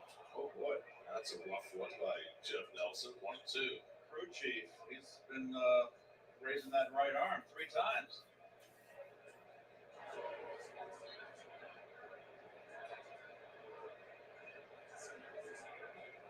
Marte runs. Pete grounds it to short. Well, he stood out of the double play by Marte running, so it was a hit and run. Marte running. Kept the So Mets it up would have been a on double play. play if it wasn't a hit and run. So 2 outs with a man on second, runner in scoring position with Mark Canha. Mets were really good last year with 2 outs and driving those runs in with runners in scoring position. See if they can do it. He's thrown enough fastballs to keep the right-hand hitters honest. A rally bunny. There on that sinking change. Well, you know what's funny? I was in the team store yesterday, and they have a lot of like different animals, like like Mets hats and jersey and all that. I might buy one of those and put it behind me. It'll be our rally monkey like the Angels had in early 2000s. Another change up. That one's off the plate of ball and strike. Once again, guys, if you're just tuning in, don't forget to please hit on that like button. Bottom of the third, 1-0 Mets. 2 outs in the third, man on second with Canha at the plate. So I'm told we didn't get a great shot of the cake that Kurt brought in. So Russ Relkin is Alien, I'm going Monday. modeling it for us in his SNY. That is an awesome Very cake. nice. Whoever even knew that an SNY apron exists. Look at the guys at the bottom. Yes. Oh, that's great. All with the great jackets. I'm just looking at your head on that, Brian. I know. That does not look anything like you. Oh, called the high strike. Corinne, Yes, I do. that's who it looks Oh, like. really? Well, I don't have My the buddy? skills writing. Oh, that buddy. No, but he doesn't have your skills talking. Well, There you go. I actually do have a monkey stuffed animal with Mets stuff on it. So I don't know where it is at the moment, but I have it. By the way, guys, we should give a shout out to the man who designed that cake. The Cake Don from Huntington, Long Island, did a fantastic job. Oh, nice. Thank you. It's beautiful, but shouldn't we wait until we tasted it? Looks nice. It looks gorgeous. Come on, Mark. to go in a Canha. Ball 3. There you go. Change up outside, the full count to Mark. All right, guys, so Marte will be running on the pitch. A base hit should score him. This is gonna be a tough year. Greg Picker's See if Canha goes the other way here. Another cake today, Keith. I mean, Russ, smile.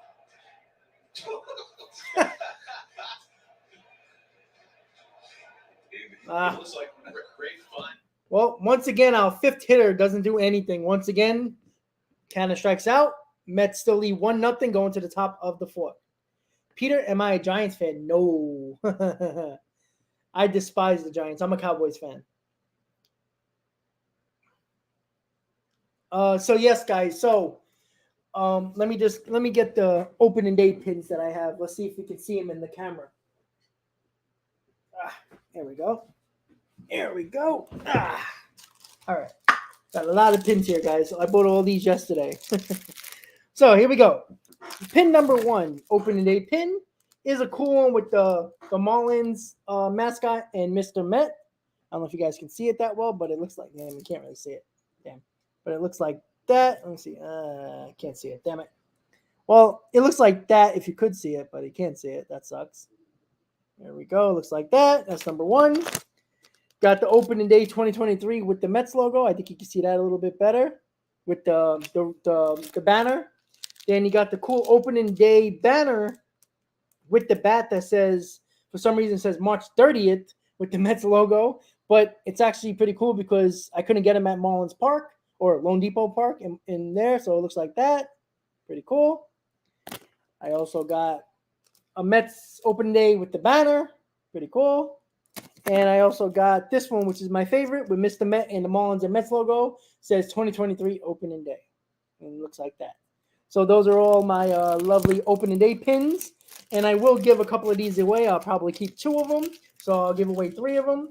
I also bought a Mets opening day magnet, which is mine. Rockland Boulders. Wow. Mets, Knicks, Cowboys, Rangers. Oh, yeah. All right, guys. So we're going to the top of the foot. 1-0 Mets. And yeah, then it came to the Mets as the established everyday First baseball pitch announcer. popped up in the infield. Let's see who calls it. And McNeil got it, 1 out. Chinito, they can afford him money-wise.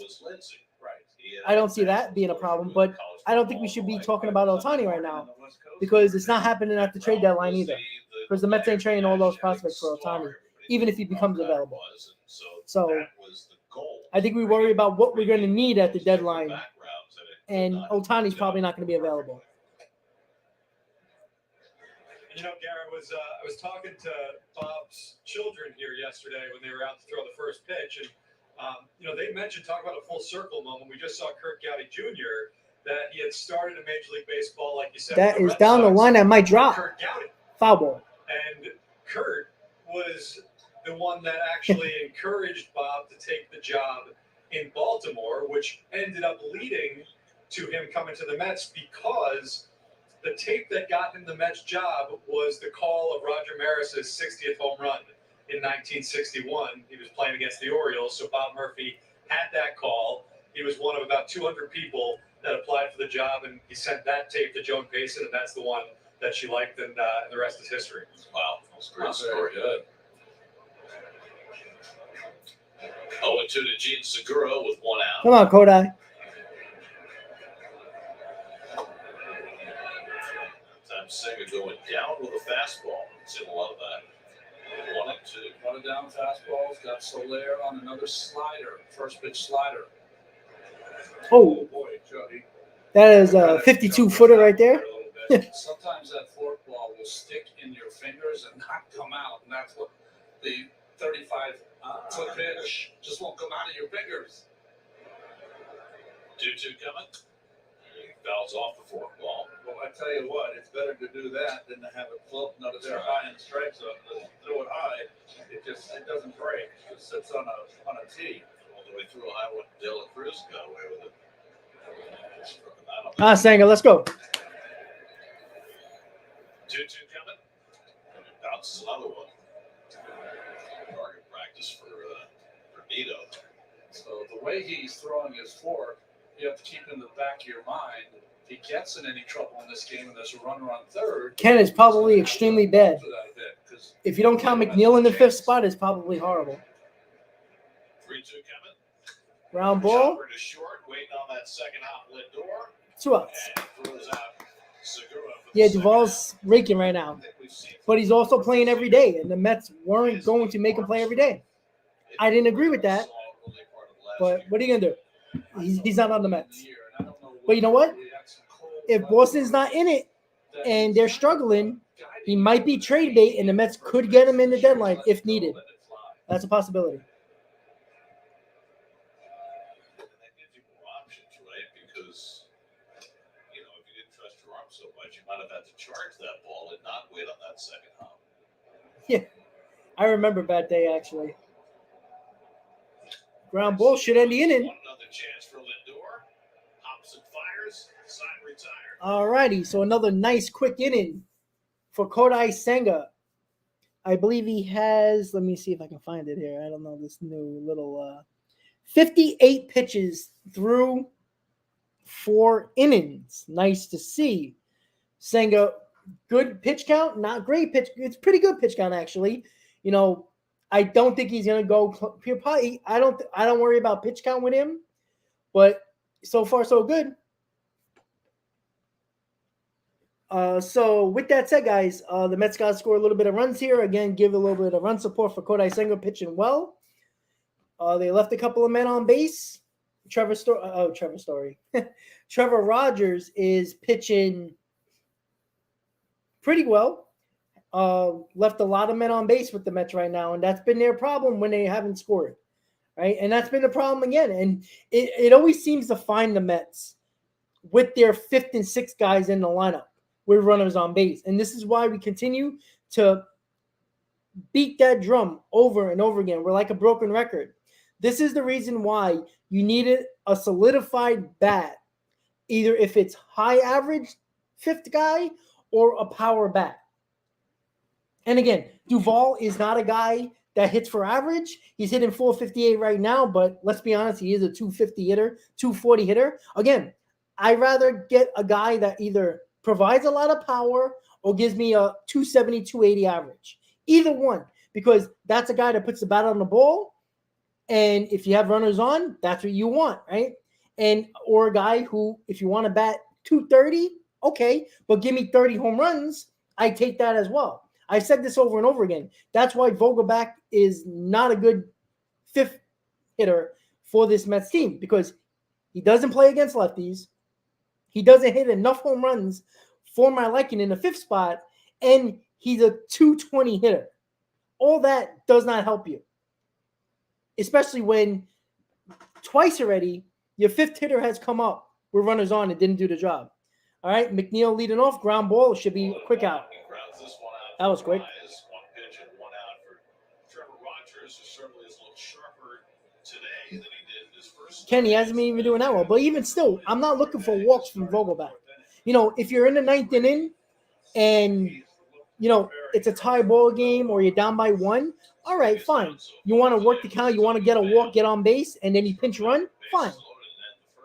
But in the fourth inning, when you got runners on, I'm not looking for a walk from Vogelbach. I need you to drive in those runs. Tommy. Fastball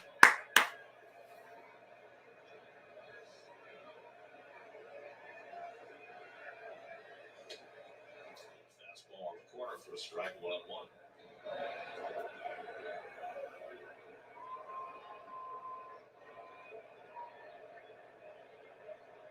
Woo. Pulled over that slider a little too long. 2 balls and strike. We mentioned it earlier, but boy, it's a wonderful crowd here today. It really is. Feels like close to a sellout, which is very rare for the second home game of the season. Ronnie knows that.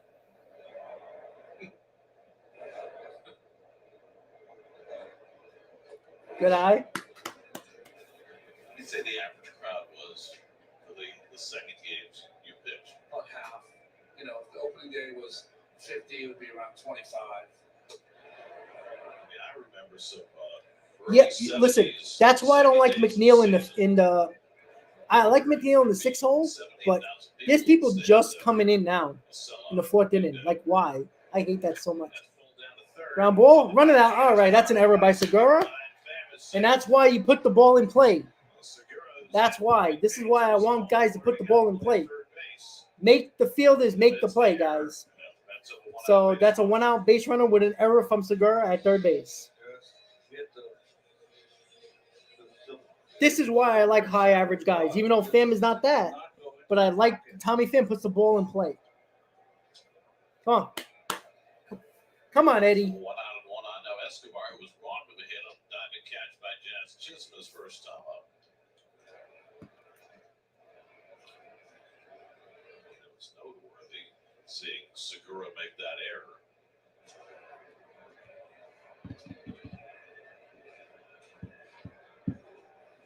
Marlins, that's just their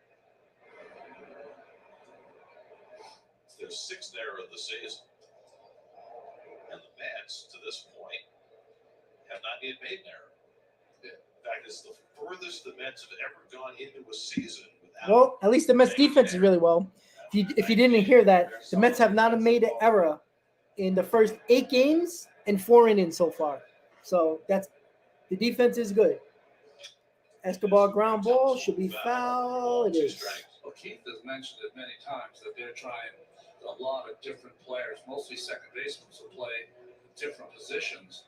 In fact, Segura has over 1,200 games at shortstop and second base. Right. And before the season started, only 21 at third base. Right. That's hard. It's not easy. Chisholm had never played an inning in center field. They're really playing without a frontline shortstop. Oh, Escobar Get out. in deep left field. Back goes De La Cruz. Back at the wall. Oh. He makes the catch right up against the fence. I'm gonna tell you guys, And tagged up, the- but he stays the on wind first base. is keeping these balls in. Escobar got robbed. Escobar, that ball should have been gone, and the Marte one should have been gone. Well, that's what happens when it's cold in April. The ball does not travel. That ball is crushed. I thought he got that one. He skied it too much. It's not a windy Daniel, day, what's up, so buddy? It's not like it got knocked down by the wind, but it definitely didn't. David, it's go bad. It as is. far as But you know what? sounded off. He should have had 2 hits and probably a 2-run homer just now. There's Nino. But nothing you can do about that, right? It's the weather in New York. Marte and Escobar, 2 home runs Yeah, Escobar. that would have been home runs. And It was a tough start.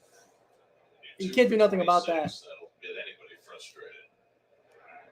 I mean, you really have to crush a ball. No Rogers. And that ball was crushed. Base, really. I mean, you got to hit a line drive basically over the wall. So the wind doesn't knock it down. The Cardinals 46-781. Day 2. 2 outs, 1 on, 1-0 Mets, bottom 4. It's cold. You know, ground ball should end the inning, and it does. So the Mets do not score in the bottom of the 4th. Mets still lead 1-0. Kodai Senga coming out for the top of the 5th with 58 pitches. Good start so far for Senga. But listen, guys, look, I just talked about that with Marte. Trevor Rogers put his head down when Marte hit that ball. So he thought it was gone. The wind brought it back. The same thing with Escobar. That ball was crushed. The wind took it back. Again, when you play in a ballpark like Citifield, where if it's a cold day, which it is today, and the wind is blowing, you really got to hit that ball hard. And you can't hit that ball high in the air like Escobar just did. He crushed that ball. On a day in June, that ball's probably 5 rows deep.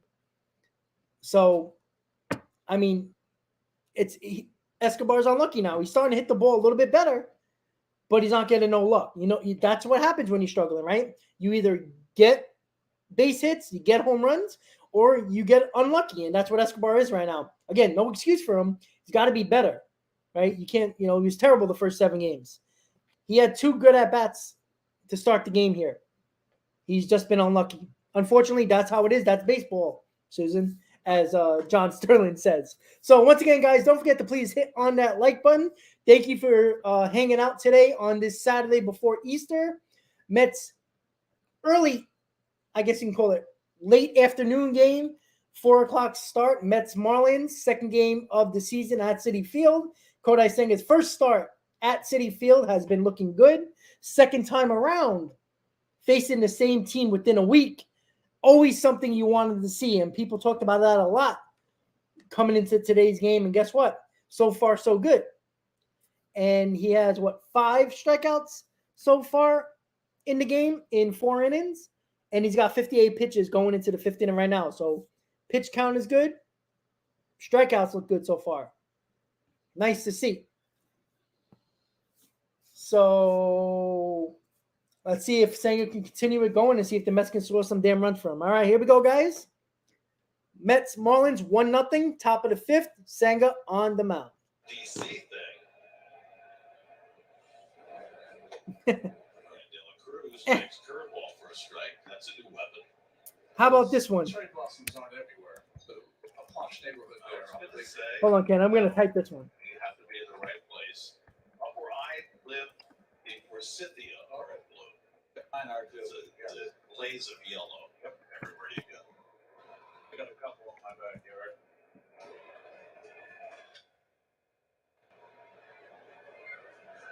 De La Cruz struck out his first time up on a 5 strikeout. I don't think so either. I think they're giving these guys this homestand.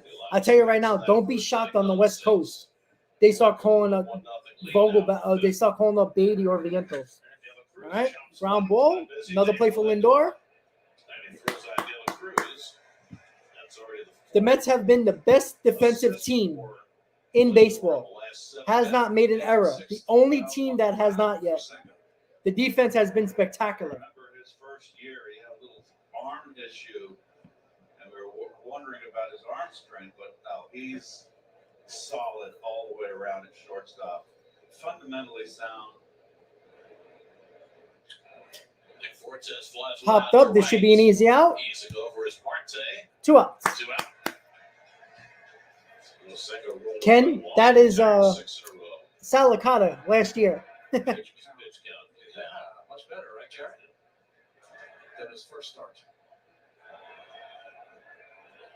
I just love that he's getting outs with his slider and fastball. It's not all ghost. Exactly. Let's hope not, Ken. He's got 4 one-pitch outs. That's always helpful. 2 outs in the fifth, 63 pitches for Senga. Very efficient so far. We love to see that. Very good pitcher. Extremely good. I mean, if he keeps this pitch count up, he might go 7 innings. But I don't think either one of those guys profile as everyday shortstops, Wendell or Birdie. They've gotten in the minor leagues. Senga.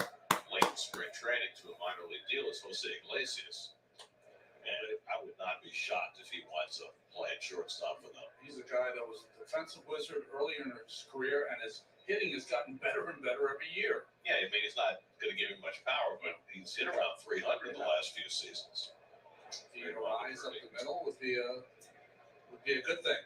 They've had Miguel Rojas there for such a long time, and he was such a Met killer with the Dodgers. Nice pitch. Nice slider on the outside corner. Outer for a strike, and it's 3-2. A lot of gold glove caliber shortstop. I agree, Ken. Senga's walked 1 today. He struck him out. Yeah. 6 strikeout for Senga. Gets through the 5th inning. 1, 2, 3 for Kodai Senga. Very efficient. He has, where's the pitch count? Damn. Very annoying. All right. He got a little over 60 pitches through 5 innings with 6 strikeouts for Kodai Senga. So he's looking very good against the Marlins right now. And you know what? We need this.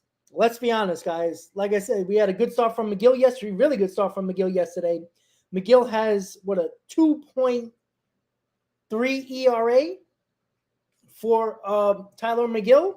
So the 2 pitchers so far in this rotation, minus Verlander because he don't count because he hasn't pitched, has been Kodai Senga and Tyler McGill. Who would have thought that before the season, right? And listen, Nick, you're 100% right. I was just about to bring that up. The Mets got to score some runs, get some run support for Senga. You know what? The Mets didn't really score any runs until the 4th, 5th inning yesterday. So this is when they start to get going a little bit here. So let's see if they do that. And that was a problem last year too. The Mets scored 4.75 runs per ball game, but a lot of the times, if they didn't score in the first 2 innings, they didn't start scoring the bunch of their runs until the 4th, 5th, and 6th inning. Yeah. Yeah. And you know what? Besides like I said, I don't think necessarily Scherzer was bad in his first start against the Marlins. 6 runs, 3 runs, 6 hits. 3 runs, 6 innings. Again, not what you want from Max, but from his first start of the year, it was pretty good. He threw 1 bad pitch and gave that tying home run, 2-run homer to Cooper in Miami. Andre said, Rob, the issue with McGill is that he gets off to fast starts in April and then fades. Yes.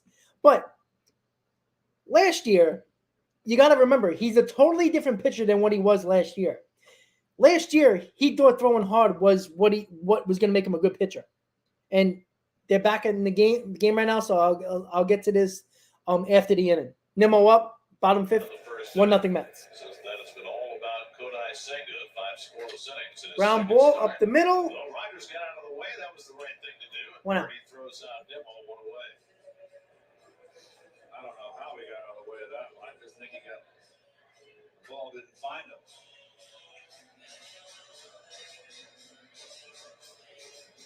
Well, Stroman, I don't think the Mets actually liked him. And let's go easy on Stroman. When it comes to him, his first 2 starts of the year was very good. You know, he didn't really face great teams either. But yeah, Stroman's the guy that didn't belong here. And Wheeler was because of the Wilpons. If Cohen was here when Wheeler was a free agent, Wheeler would have been a Met. So that was all the Wilpons. Andre, either we're going to bring up the kids, Beatty and Alvarez, and let them play, or you're going to wait until the deadline. And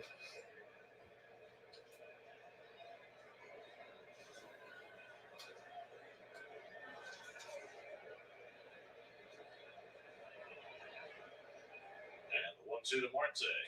Nice eye. Good eye. Good eye. 2-2. Trevor Rogers from Carlsbad, New Mexico. First round pick by the Marlins, 2017.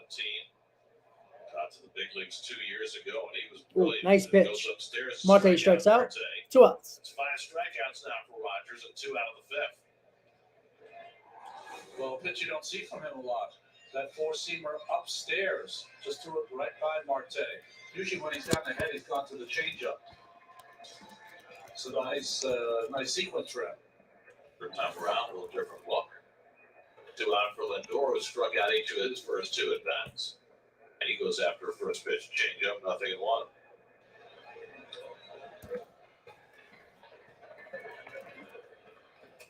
Walked 2 and hit a batter in the first inning, but his control has been much better since. He's quickly ahead on Lindor, 0-2. People talk about changeup. They always think that the speed differential is important. They always. All right, so Trevor Rogers is definitely finding his groove right now with his pitches. His arm action is just like his fastball.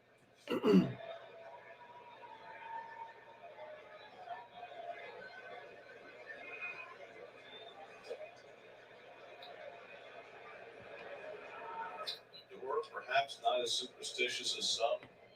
Wore the lime green sneakers yesterday, lime green spikes yesterday. Hit the home run. Goes to the orange today. Well, his superstition is that never wear the same things twice. I think it's kind of the superstition for Francisco. So you're saying that if he went back to back with the same, that would be messing with his superstition? Yeah, not only his shoes, but his gloves as well.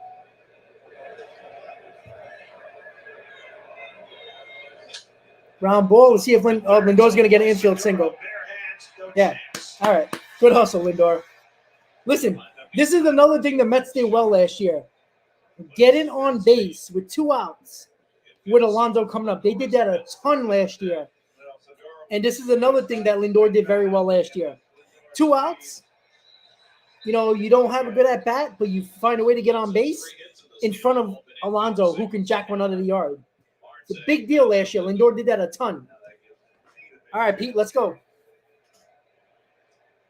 was walked and grounded out 0 for 1.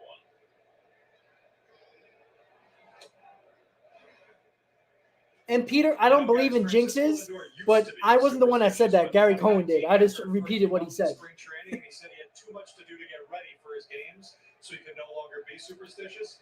And then in not doing his previous routines, ended up that nothing was really changing. So he said, forget it. I get bored quickly with my equipment. I'm just going to change things up whenever I feel like it.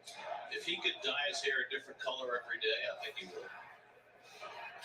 It's an interesting visit here because there's a few things they could be talking about. Are they going to pitch around Alonso with 2 outs or pitch carefully? Or he was shaking his arm after he got the ball after the last pitch, shaking his left arm like he might have hurt it. And now the umpires getting together because there was a visit by the catcher. Yep, that's 2 mound visits. You can't do that. I think that's what they're talking about, and Buck wants to know. Well, in Rogers' case also, I mean, he threw 83 pitches in his first start. He's at 87 now. So I think once that inning was prolonged, that certainly gave the Marlins incentive to get somebody up in the bullpen, which they now have, which might have prompted the second visit. I remember that's what Buck's asking, was that 2 visits. And the umpire is saying it's Jeff Nelson saying it's 1. He's going to try to explain to Buck why. Is it 1 continuous visit with a new personage added? Do you have to X out of one Zoom meeting to start the next Zoom meeting? Never put the video on. keep the video off. Well, it depends. So you have to put the video. Oh, yeah. Not until you have to. Oh, yeah. All right, 2 outs, 1 on. Lindor got on with an infield single to get Pete Alonso at the plate. Lindor did well last year. And that's the first pitch he's thrown. Come on, Pete. Around, what, 3 minutes? Yeah, I think they were trying to tell him to pitch carefully to Pete. I think that's what it was all about. They didn't have to have a meeting for it. 2-0 to Alonso. And he comes inside and gets a strike. Generous call in the corner there from VENMO, and it's 2-1.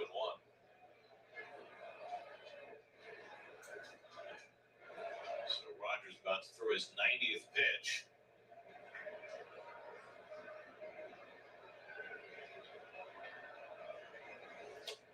And the Nice same pitch. pitch on the inside corner. Right It's 2-2.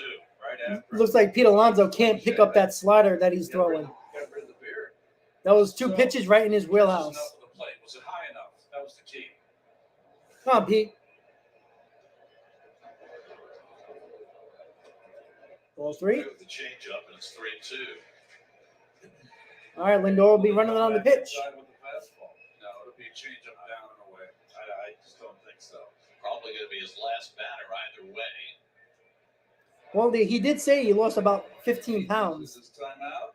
I'm seeing a lot of the hitters calling time with 2 strikes. Lindor gets set to run. Cooper holding him on. And Rogers throwing over.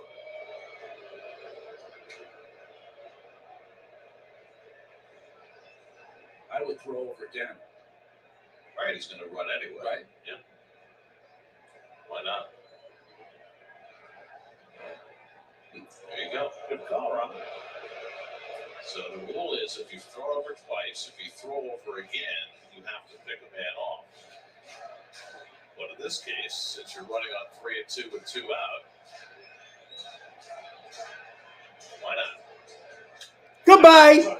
There you go. Yeah, baby. All right, Pete. There you go.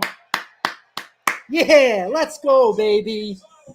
And that's why you put the ball in play with 2 outs. Because this is what happens. 3-0 Mets. Well, Frankie just came in with a 2-run homer. Thank you very much. 3-0 Mets. And that's exactly why you get on base and you put the ball in play with 2 outs, because this can happen. That was a shot. 5 home runs for Pete Alonso in 9 games. That was a shot. He was waiting for that hanging slider. Right down the middle. Oh, it was a fastball. Look at that. Oh, he crushed that ball. 3-0 Mets. Pete Alonso 2-run homer. There we go.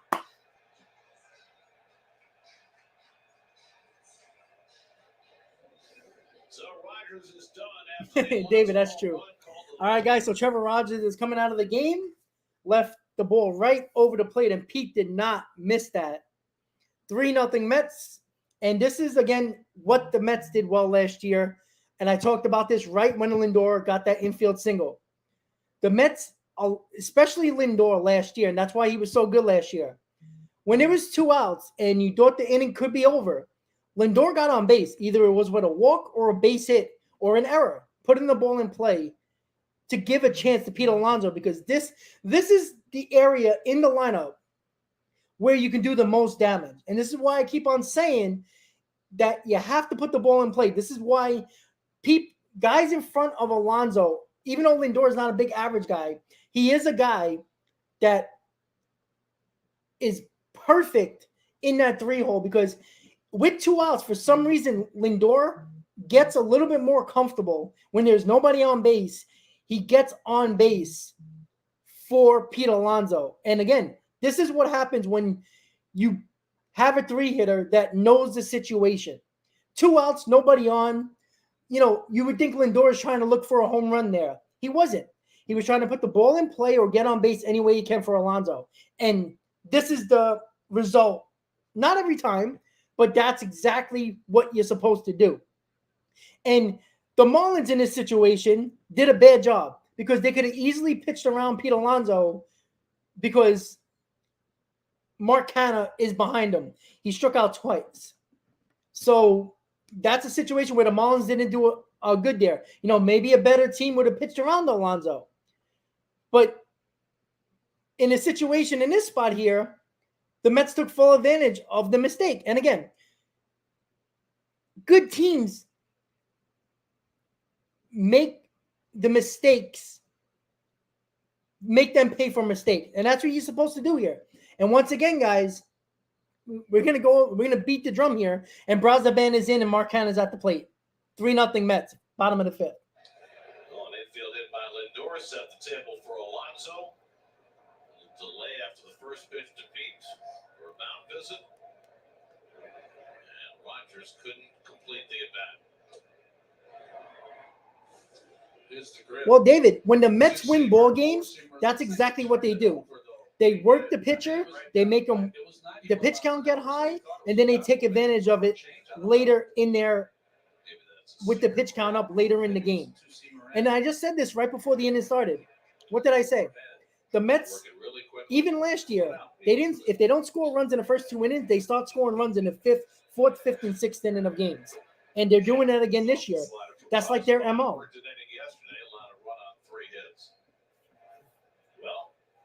Yeah, Jimmy, I know. The Mets seen him probably like 5 times already. It's crazy. Oh, Mark. Brazaban threw 21 pitches in the game yesterday, allowed a run on 3 hits, and he's right back out there again. Yesterday, the starter Cabrera went only 2 2/3. Oh, Mark. Rogers 4 2/3. Popped it up. Staying alive. Rogers gave him 3 runs, 4 hits, walked 2, struck out 5, hit a batter, gave him a home run. Once again, guys, don't forget to please hit on that like button. Bottom of the fifth. Just tuned in. Pete Alonso with a 2-run homer with 2 outs to give the Mets a 3-0 lead. And that was his first batter.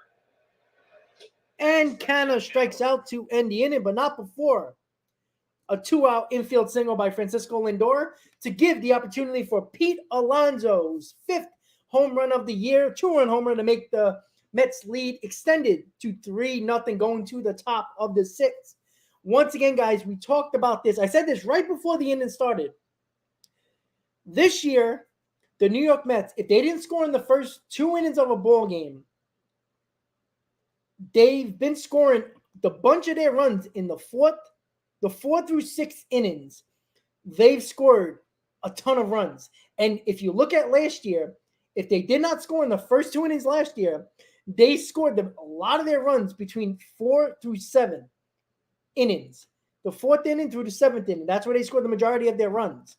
If they didn't score early on in the first 2 innings. And they're doing that again this year. And with the Mets, we know they're not a power hitting team, but it's crucial. And that's why Lindor was so good last year with 2 outs. When there was nobody on, he thought this inning was over. Lindor so many times last year got on base, either with a walk, putting the ball in play, the defense made an error, or getting the base hit in front of Pete Alonso. Because this is where Lindor becomes very good. With this, he did that a lot last year, and that's why he was very good last year. And it made him have even a better season because teams were pitching to Lindor because they did not want to get to Alonso. And this is a situation that just happened. Lindor got on base any way he can, hustled out an infield single. Pete Alonso came up. Now, again, if the Marlins were smart, they should have pitched around and never gave a ball around the plate to Pete Alonso because behind Pete Alonso is the problem. But they didn't do that. The Mets took full advantage of that mistake. And when Alonso hit a 2-run homer to give the Mets a 3-0 lead going to the top of the 6th. So I know there's a lot of comments coming in. Just give me a second, guys. Well, David, I can't agree with you more with that. All right. Top of the 6th, Mets lead 3-0. Senga, 69 pitches in the 6th inning. Chisholm, one of the 6 strikeout victims for Senga today. Senga struck out 8 in his first start against Miami. Met club record for a rookie in his first 2 starts is Matt Harvey, who struck out 18 in his first 2 big league 6 starts. strikeouts in 5 innings for Senga. 14. Oh, that's Chisholm gone. gets a hold of one and drills it to And deep that right. is a home run. He's out of here. That was a hanger left by Kodai. Chisholm breaks up 3-1 Mets. with his second home run. He knew it too. And the Met lead is cut to 3-1. Both home runs against the Metropolitans. And both down and in. That was a breaking ball down and in. Right in his wheelhouse. Boy.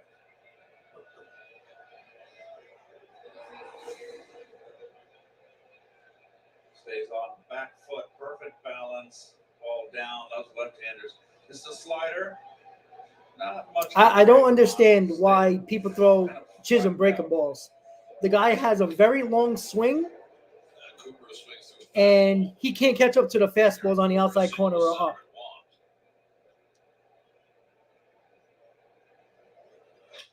Ground ball should be an out. McNeil to handle. Ken, no, that was crushed. Out of the inning.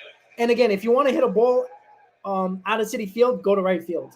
And that's exactly where he hit it. Look at it from this side. And that was a hanger. He crushed that ball. Boy, just amazing how the left-handers love to drop the barrel. You know what, Robert? Guess what? In enough. I probably actually hit better. Not tooting my own horn, but you know what I would do? And I would try to do my best to give good at that bats. would have been a home run last year, but it is a little shorter out to that right field section.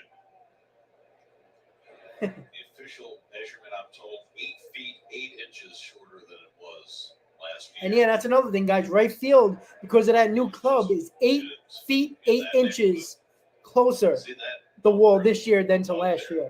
19 runs this year for the Marlins. 16 of the 19 have come on home runs. They are not constructed as a home run hitting team. No. Meanwhile, Senga's fastball, which was clocking at 98 earlier in the game, is now consistently at 95. Well, see, this is what you got to worry about with Senga.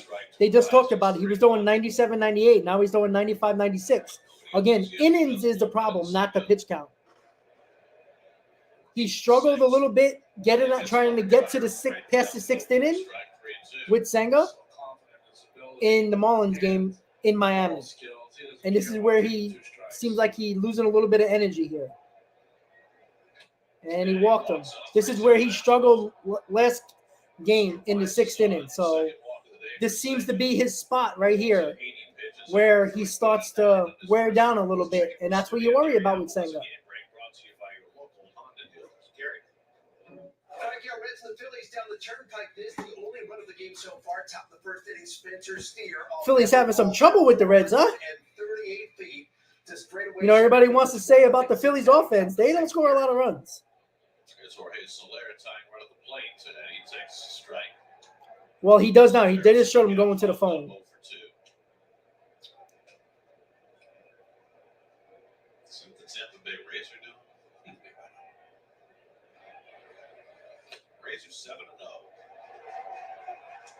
They have won every game by 4 or more runs. First team to do that in their first 7 games since the Come on, Kodai, let's go. 1984 St. Louis Maroons. 0-2 coming. The Maroons actually. And that is a wild pitch, and That one goes to the backstop. Arias goes to Drives second. down the wild pitch. There goes that double play. Slider. Way out of the strike zone in the dirt. Chance for Nito. Anyway, the Rays are up 5-0 on the A's today. They've got Jeffrey Springs on the mound. Pitched no hit ball his first time. Got to be careful here with Soler. He's got a shutout going today. Don't want to hang anything. Averaging 8 runs. He's another guy with a long swing. 18 home runs. He loves to look breaking ball. Coming in to today's game against the A's. 2-2 to Soler with a runner in scoring position, 1 out. And Soler flies one out to right center over in the That should be an out. Marte's There you go. Oh, he might be out. Oh, almost got him. All right. 2 outs. Well, Ken, that was a not easy pitch to block. So he threw him a breaking ball, but he fished at it on the outside corner. 2 outs. Man on third. Heel at second base, it would appear. I think time was out before they stepped on second. So Senga will. All right, they're challenging. They're going to attempt on second base. Or did the second base umpire say the ball wasn't?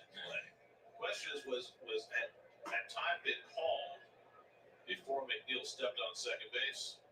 And if it had been called, then you need to appeal. But apparently, the second base umpire, C.B. Buckner, said time was still in. So the Mets will not appeal. All right. 2 outs. So Gene here's Segura. See, did he leave early? Nope. Definitely not. Okay. That is a moot point. 2-0 to Segura. Well, we'll see. Give him the opportunity. I'm not mad about that. Let him fight through it. I want to see him get through 6 innings. 2 hits yesterday, putting one off McGill's foot. Now, if he walks Segura, he might be out of this game. 3-0. It's been Senga's roughest inning so far as his command. And he now his walks him second 4 ball of the pitches. inning. He might be gone. So now Let's see what the Tigers Mets. Let's are see on what he does base. here. Eliseo Garcia coming up. All right, so Hefner's coming out with the translator. So he's going to get this last batter. First and third, 2 outs, 3-1 Mets in the top of the 6th. Give him a little breather. Needs 1 out. Get out of this inning with 1 run. You know, Get their bullpen cranking as well. I'm not mad Maybe that they're giving him the opportunity to get through the 6th inning here. Because let's be honest, guys, eventually you got to have Senga going 6-7 innings at some point. Ken, we even talked about that before. Sitting down, command off. Drew Smith just getting up in the bullpen and beginning to Oh, throw. not Drew Smith. Oh, God. Senga, 9 pitches. All right. That's how many he threw in Let's his see if he can first get out of the start. inning here. Final game of this series tomorrow. Carlos Carrasco. Carrasco on the mound tomorrow. Really rough start at Milwaukee. Let's see if he can bounce back after that tough Brewer outing. And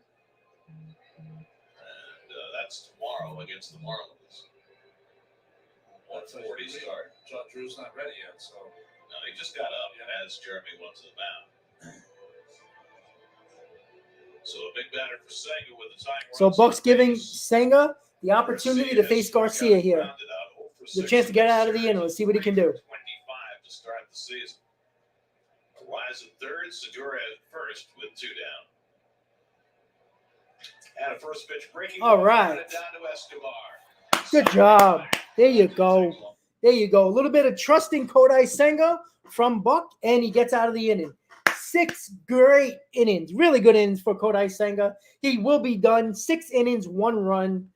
Great performance by Kodai Senga. You can't ask for anything more, to be honest, so early in the season. But listen, Buck usually does not do this. And let's give a little credit to Buck in this spot. Because usually he would have a quick trigger, especially with guys he necessarily doesn't trust. Like, he would have pulled McGill. He would have pulled Peterson. He would have pulled Senga, which is Buck's MO. He would have pulled him. And you know what? He trusted Senga to try to get out. Because let's be honest, guys. Yes, Senga is a rookie in Major League Baseball, but he is a veteran in professional baseball. And I think Buck gave him the opportunity. He just did. And he got out of it. Good for him. Sloppy, you'd be surprised how much they can find through lip readers. Don't be shocked by that. So Senga, Buck gave a little bit of confidence in Senga to get out of the inning. First and third, 2 outs. Mets up by 2. Senga gets the job done. 6 innings of 1-run ball. Great performance. Ken, you talked about the 6 innings. And listen, he didn't get the 8 strikeouts, but that's okay. 6 strikeouts, 6 innings, 1 run. And I believe it's 3 hits. That's a great performance. I take that every single day from Kodai Senga. Back-to-back 6-inning performances from the Mets pitching. McGill, Senga, that's what you like to see. 2 really good starts from Senga. And this one impresses me more because it was against the same team within a week. And he pitched extremely well and got out of the jam to end his night. So Mets going to the bottom of the 6th, up 3-1. See if the Mets can score a couple of more runs. The Mets' MO this year, from the 4th through the 7th innings, where they score the majority of their runs. Jeff McNeil is up. Bottom of 6th, 3-1 Mets. McNeil drove in the first Met run with bases loaded walk in the first inning. Then grounded out in the 4th, playing on his 31st birthday. All right, that's in the gap. Let's see if Chisholm gets that. No, yeah. That might be a triple. And that is a double for Jeff McNeil. There you go. Leadoff double. There you go. Good way to start. Good job. Come on. Yeah, he made a bad jump, but listen. Not a center fielder. He took a bad jump there. That should have been an easy out. But he just, the initial couple steps, he didn't realize it was hit as good as it was. He did. There's your inexperience out there in center. Caleb, he's a veteran, even though he's not a veteran in Major League Baseball. All right, you got a leadoff double. Let's see what we can do here. Get some runs. Get that run right back. Mets did that a lot last year as well. Struck out and reached on there 0 for 2. That's oh wow, he hit that. Oh wow, where did that ball go? Wow, that was a ball in the gap. They were playing him in the gap. Wow, that's unfortunate. Look at Tommy Pham. He's like, wait, where is he playing?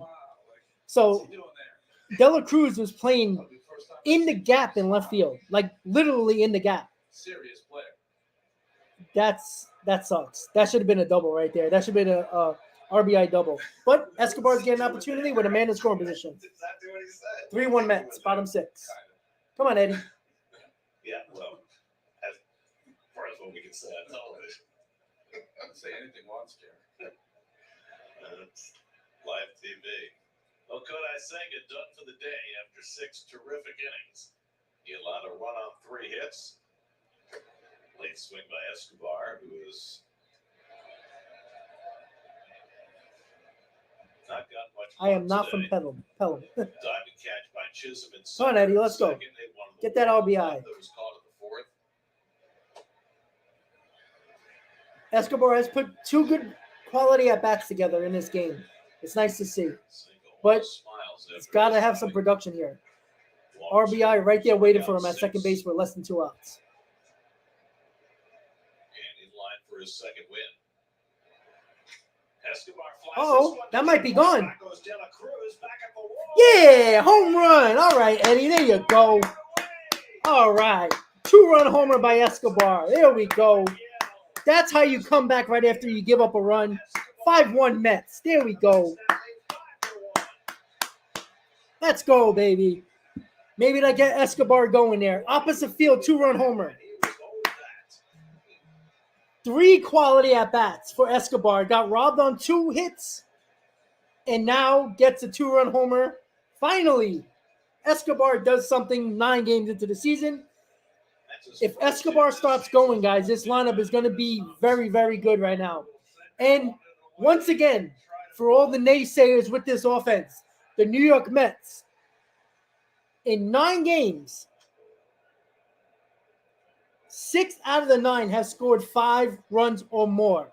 Once again, I'm going to beat that drum for all them negative Nancys that keep on talking about the offense. 5-1 Mets, 2-run homer by Escobar. Met fans with a let's go Met. That might be a base hit for Nito, and it is. All right. Once again, the 4th inning through the 7th inning, the Mets score the majority of their runs. Again, we keep on killing this roster and this lineup, guys. 6 out of 9 games, the Mets scored 5 or more runs. There's only 2 other teams that done that. The Rays, and think of the other team, guys. Let's see if you get it. All right, guys, they're doing a double switch. Oh, excuse me. Are they doing a double switch? They're changing the pitcher. Yes, they are. So, Escobar with a 2-run homer, get the run back. After they give up 1, get 2. There we go, guys. So, once again, guys, listen, guys, and I've said this right after the Brewers series.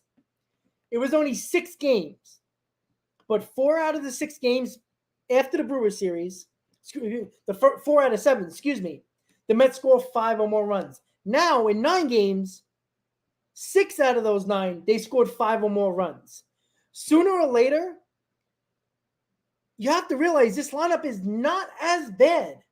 Listen, I don't care how you score the runs. I don't care how you win a ball game. A win's a win no matter how you get it. Scoring runs the Mets are scoring runs the same way they scored runs last year. Putting the ball in play, going first to third, hitting home runs that are a lot more clutch than people think. Like last inning with Pete Alonso. I said it, Peter, and it's not even my opinion, Peter. It's a fact that this team last year and the first 9 games of this year, look at the majority of their runs. Again, you would want to score runs all through the game, but let's be honest, guys, that's not realistic. When the Mets don't score in the first 2 runs of ball games and they're working the pitch count of the pitchers, it's been proven already. Look at the stats. From 4 through 7, the Mets scored the majority of their runs. And once again, that happened again. And again, people who replay this stream and watch it later, listen to me. 6 games out of 9. We played almost 9 games so far. But by the end of today, there might be more runs, but this is a fact. 6 out of 9 games, the New York Mets scored 5 runs or more. Only 2 other teams have done that in all of baseball, and that is not the Dodgers. That is not the Phillies. That is even not the Braves. The only team that has been killing it offensively and that's scored 5 runs or more in 6 or more games in the season has been the Rays. And I'll try to figure if you guys can see the other one. That's been the Brewers. Okay. All right. Nimmo is up. 1 out. 5-1 Mets. Man on first. Mets has gone quite well for Kodai Senga. Second start, both against Miami. And he was Well, David, again today. you play who's on your schedule. That's it. What are you going to do? Solid innings and now a 5-1 lead for New York as Andrew Nardi takes over the pitching. Even the game where the Mets scored 1 run against the Marlins on Friday in Miami, it was a pitcher's duel. It's not like nobody didn't play well. But it is great to see Escobar come through.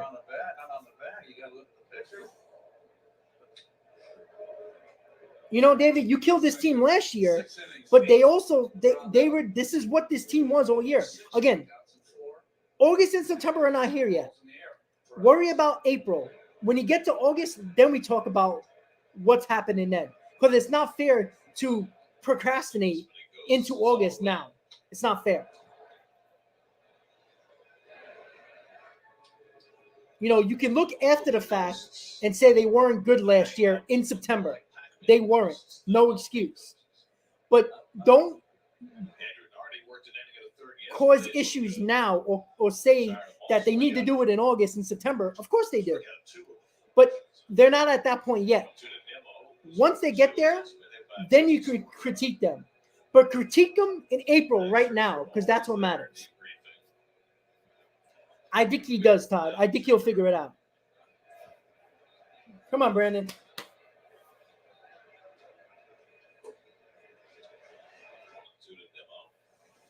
There you go, Alien. Damn, guys, I'm hungry. 2/3 of inning, 3 hits, 2 runs so far. No walks, a strikeout. Nimmo putting together another good at bat. Maybe it's because of the scores of the games. As Nimmo flies Just not quite. All right, so that's 2 outs. It seems as though Skip Schumacher's one of the same guys out of his bullpen every day. Well, you mentioned before. Once again, guys, if you missed it, home run by Pete Alonso to make it 3-1, and then 3-0, and then right after the Marlins score a run, Eduardo Escobar finally gets off that snide and hits a 2-run homer to make it 5-1 in the 6th inning. Marte up, 1 on, 2 outs. Dave leaves, Dave comes back. See, he's got to get past this little thing, and if I'm sitting in my seat, I have to move out of the way. I roll my chair back at least 2 dozen times a day. Just to let folks Well, get Peter, we'll talk about it again. Let's talk about the pitching side. elevator. You find that convenient? The elevator behind 7 out of 9 games, pitching has been extremely good. Dave, how do you do the stats? You can't say that for a lot of Take off teams. the- You know, like It goes after the we slide. only look at the 2 Brewer games or the 3 Brewer games and kill the entire team, When he which goes is not out, factual. I believe he's listening to Howie on the radio, and he's keeping the stats in his head so he can write it down when he comes back. Well, he has dinner with his intelligentsia every single day. And I think Oh, they Stalin. huddle up in a certain inning to just go over notes and see if they're on the right path. There's intelligentsia around here. You must be talking about Bob Water. Foul ball back. I asked Bob Waterbed a question today. He wasn't sure of the answer. Has that ever happened? Wow. Bob, of course, is a long-time stats guy, worked for the Live Sports Bureau, and now doing work for Stats Inc. Has found a way. So the question was, it's a scoring issue that I saw somebody post online. I didn't know the answer. Well, you know what, David? Let's be honest, guys.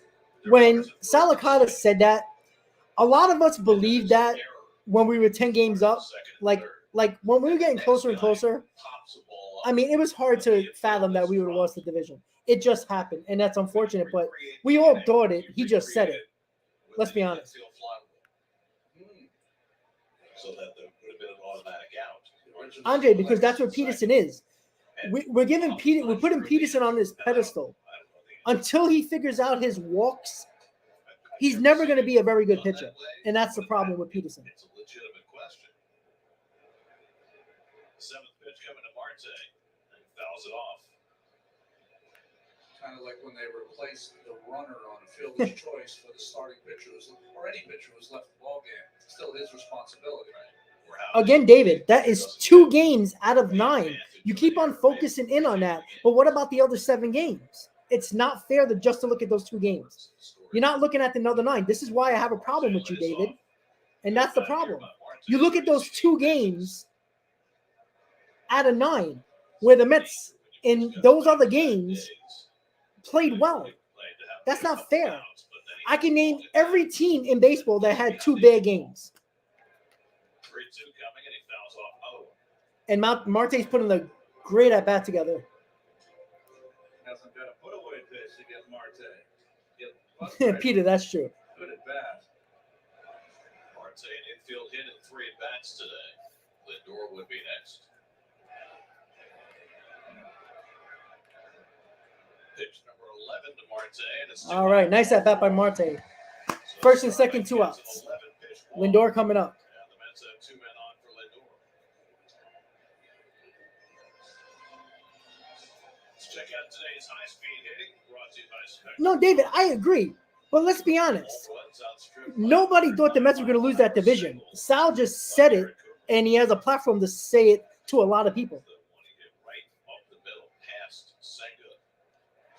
It went between his legs. Well, David, let's be honest. Lindor on a first The pitch Braves fastball. were supposedly better last year than they were in 2021, Infield hit. Roller up toward third. and they didn't even get it out of the first round. In front of Alonso's So- run. Alonso a 2-run homer in the 5th. Escobar a 2-1 homer here in the 6th to make it 5-1. Lindor fouls away a fastball, and Nardi gets But David, you are. You keep on bringing up 10-0, 9-0, but what about the other 7 games where the Mets played extremely well? Stop with the roster. The roster just scored Chargers can't get deep. 6 out of 9 games, 5 runs or more. 2/3 yesterday. Trevor Rogers 4 2/3 today. Lindor hammers one on the And ground, it should be Nardi out of the hits inning, and it is. But not before the inning is over. Escobar hits a 2-run homer to give the Mets a 5-1 lead going to the top of the 7th. The problem with you, David, and you're just not getting it, has nothing to do you were not knowing baseball or not knowing baseball. You're looking at the roster, but that same roster scored 5 runs or more in 6 out of the 9 games. They've played 2 bad games out of 9. 2 games. I'm gonna tell you right now, the teams that you gave, the Dodgers, the Phillies, let's see, you even brought up other teams that are good, right? Every one of those teams had worse games than the New York Mets. Did you not see what the Phillies did in Texas? They got blown out in 3 out of the 4 games. They scored, 7 runs in those 4 games?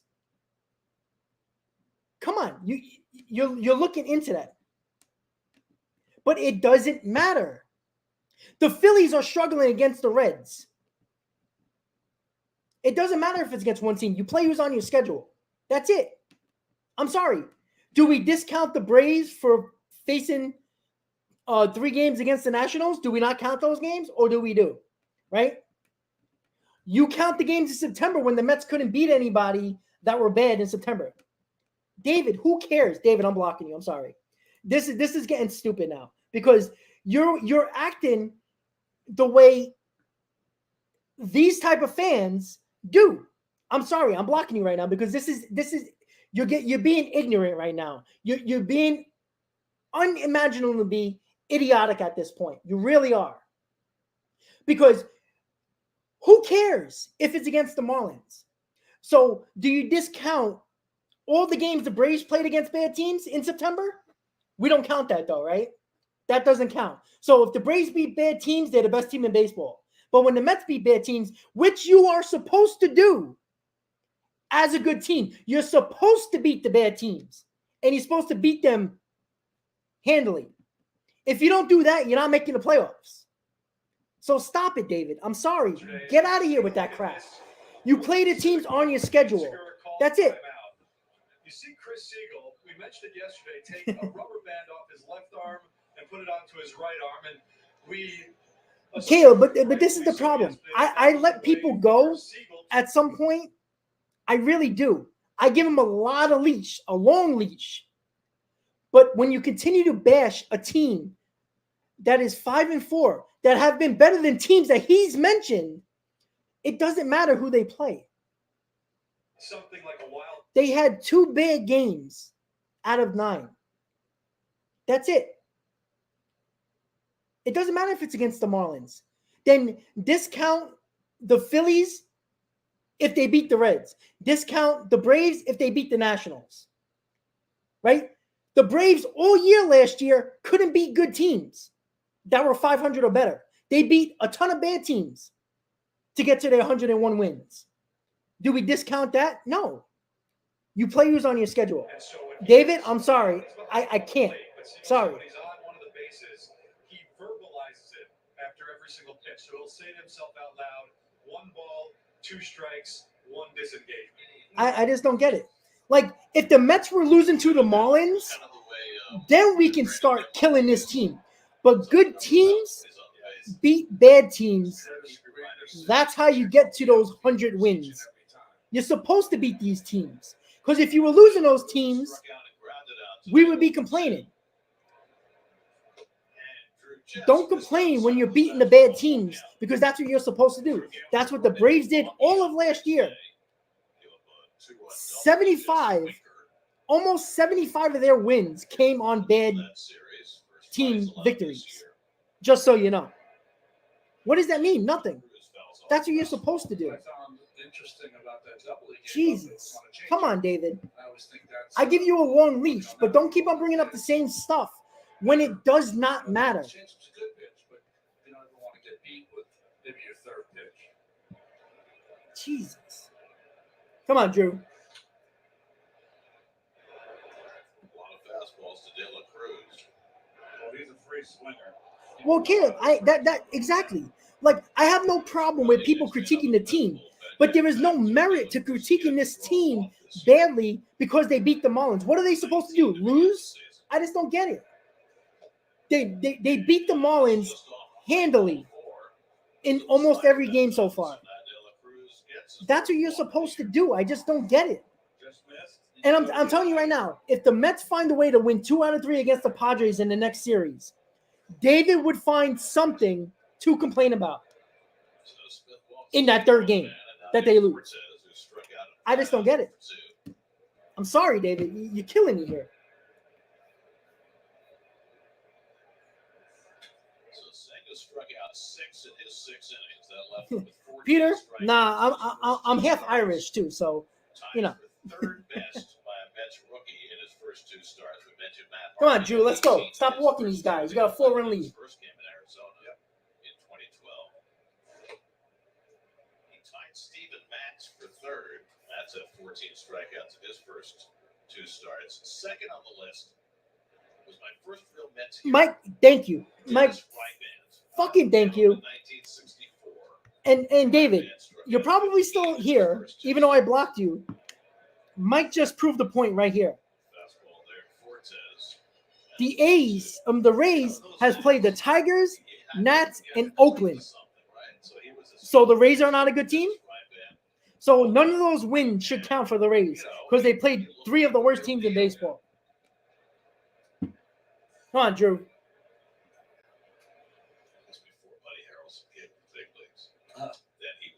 Andre, I don't think not yet because the bullpen has been pretty good. That's a good point, Alien. I'm not sure. I think so. Well, that's going to be game 1 matchup, right? From the wild card.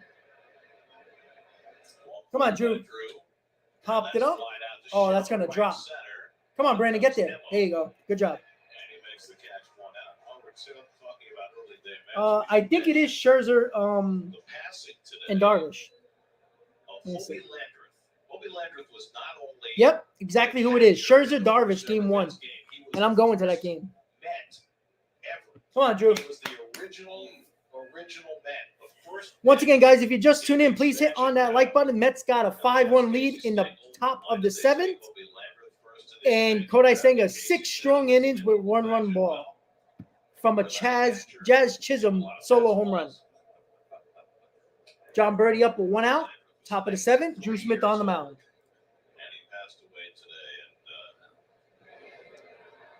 Well, that was a kind of easy one, but I'm going to give credit to Nemo because he did run in hard on that ball, so I'll give him credit for that. Jim, I agree. I think this is the last year the Mets are going to give any type of confidence to Drew Smith. If Drew Smith can lower his walks and get his walks down, he's got nasty stuff. If he doesn't, he's going to have problems. The same thing we talk about Peterson. Peterson got good stuff. If he throws strikes, he's almost untouchable. Same thing with Drew Smith. But when you walk people, you get a little bit more tense, you get a little bit more tight, you tend to throw balls over the plate more, and that's when they hit you. 3 of them are still alive. We lost Frank Thomas not too recently. Drew Smith needs to throw that fastball on the corners and locate his breaking ball. 3 remaining players in that first game. Roger Craig started the game. Jim, I mean, he's had it going for the most part, but you're right. Was shortstop and Jim Marshall who pinch hit in that game. And another thing with Drew Smith, he falls in love with his slider, and that's something that when you got an electric fastball, you got to go to your fastball every now and then. Also, when I was in AAA, he managed the Wichita Arrows, which was the Cub affiliate. That's line the other way. There goes Drew Smith again. See, this is what happens when you throw a lot of pitches, you walk batters, you're going to give pitches to hit. This is a typical Drew Smith outing. Can't throw strikes and then got to leave balls over the plate because he's in a hitter situation, hitter count. And Buck's taking him out. Thank you, Buck. Drew Smith is coming out. Again, Buck likes Drew Smith, and wow, is this David Robinson coming in? Huh. Or is that Brooks Raley? I'm not sure. All right, so Drew Smith came into the 7th, hasn't gotten an out, and got the first 2 men on. That's something that you just can't do. Again, this is the problem with Drew Smith. No, exactly. Like if he like I said, Buck took him out at the perfect moment. This is the good job by Buck because Buck last year left Drew Smith in a little too much. And listen, if Drew Smith would have still been in this ball game, the next batter would probably hit a 3-run homer. Like that's the way it's been with Drew Smith in his career. And this is once again with Drew Smith. He walks batters. He falls in love with his slider. Doesn't use his fastball enough. And when he has to use his fastball, it's in a hitter's count. And he gets beat. And that's his problem. And Brooks Raley is coming into the ball game. I believe who's coming up. Who's coming up? Let's see. Chisholm is coming up, so that's why Brooks Raley is coming in. Brooks Raley has handled Chisholm so far. Chisholm has a hard time with lefties. Not very good against lefties, but he's still a dangerous hitter. If you hang a ball, he's going to take you deep. So let's see if Raley can get out of here. It's got first and second, nobody out in the top of the seventh. 5-1 lead for the New York Mets. Once again, guys, don't forget to please hit on that like button if you haven't already. Make sure you share the stream. You share it on your social media pages.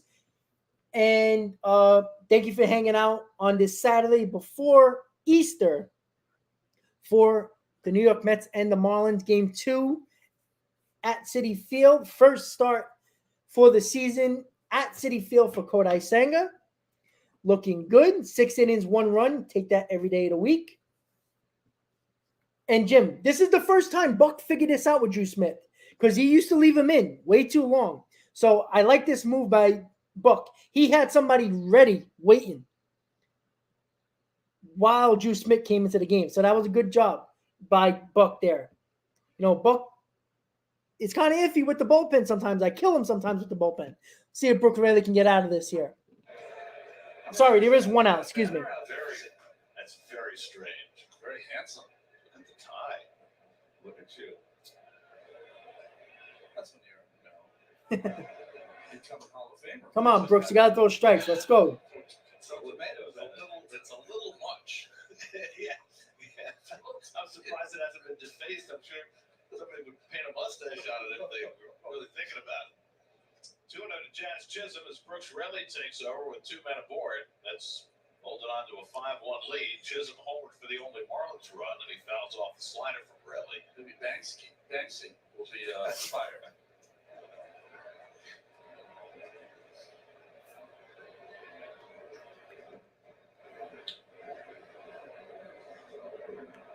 Chisholm homered against Kodai Senga. Leading off in the 6th, the only run Senga allowed. Drew Smith leading a couple of more for Raley. Nice pitch. Who gets that cutter in for a strike, and it's 2-2. Yeah, here's the pitch, a breaking ball. Who, Drew Smith? Yeah. If he doesn't throw strikes, he's just a problem in this bullpen. He isn't even here. That slider fouled off. He retired from the umpires. Retired. Yes. So if this works out, it's looking like a Raley, Ottavino, Robinson type of day, maybe? Come on, Brooks.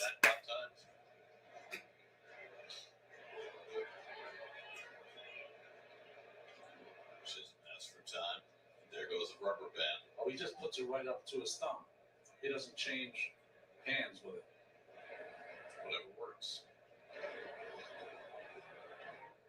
2-2 for Raley. And he reaches for it and flicks it out to left. Oof. Right there waiting for it. All right, 2 outs. And that's the second out. Nice piece of pitching right there for Raley.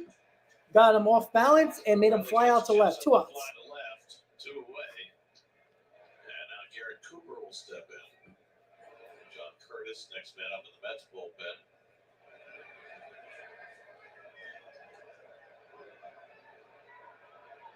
Cooper's 2 home runs against the Mets, all to the opposite field, opposite gap. All right, so this is a dangerous guy right here with Cooper. A guy that has been killing the Mets so far this season. Matt Burns is warming up in the bullpen for the Marlins. Another guy who pitched yesterday up in the bullpen for Miami. Big game tomorrow, too, huh? And you got to be careful with Cooper because he's probably looking for a home run here, but he's also a guy that has no problem taking the ball the other way to right field. So you got to watch out the outside corner here. Cooper would take it the other way. First with 2 out.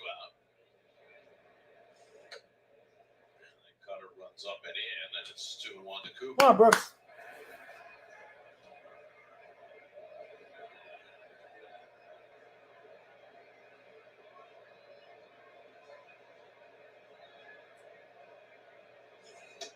Ah. And he runs another cutter inside, and Cooper Come on, has a Brooks. swing, and it's 3-1. Got to be careful with this pitch here. This is the way Raley attacks. Ken, I think it right-handed is. hitters, cutters, and changeups. But Raley is good against righties, too, so I'm not too worried about that. But Cooper's dangerous. 3-1 coming. Ooh, got that high fastball called. Come on. Come on, Brooks, let's go. Runners will be going on the pitch. 2 outs, 3-2 count. That's what he intended.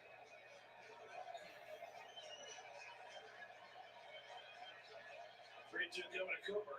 Ah, This time, ball try to get that slider down, but couldn't get it down.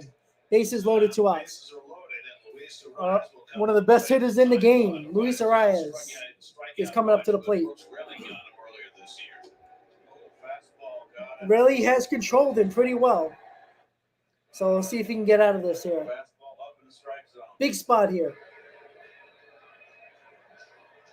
Arias today has been on base twice with a single and a walk. Bases loaded, 2 down. And the slider misses low and in, ball 1. Drew Smith walked the leadoff batter, De La Cruz. Birdie followed with a hit. Now Cooper walking with 2 out against Raleigh to load him up. And there's a strike. 2-1. 1-1. I agree, Mike. Arias hit 8 home runs for the Twins last year.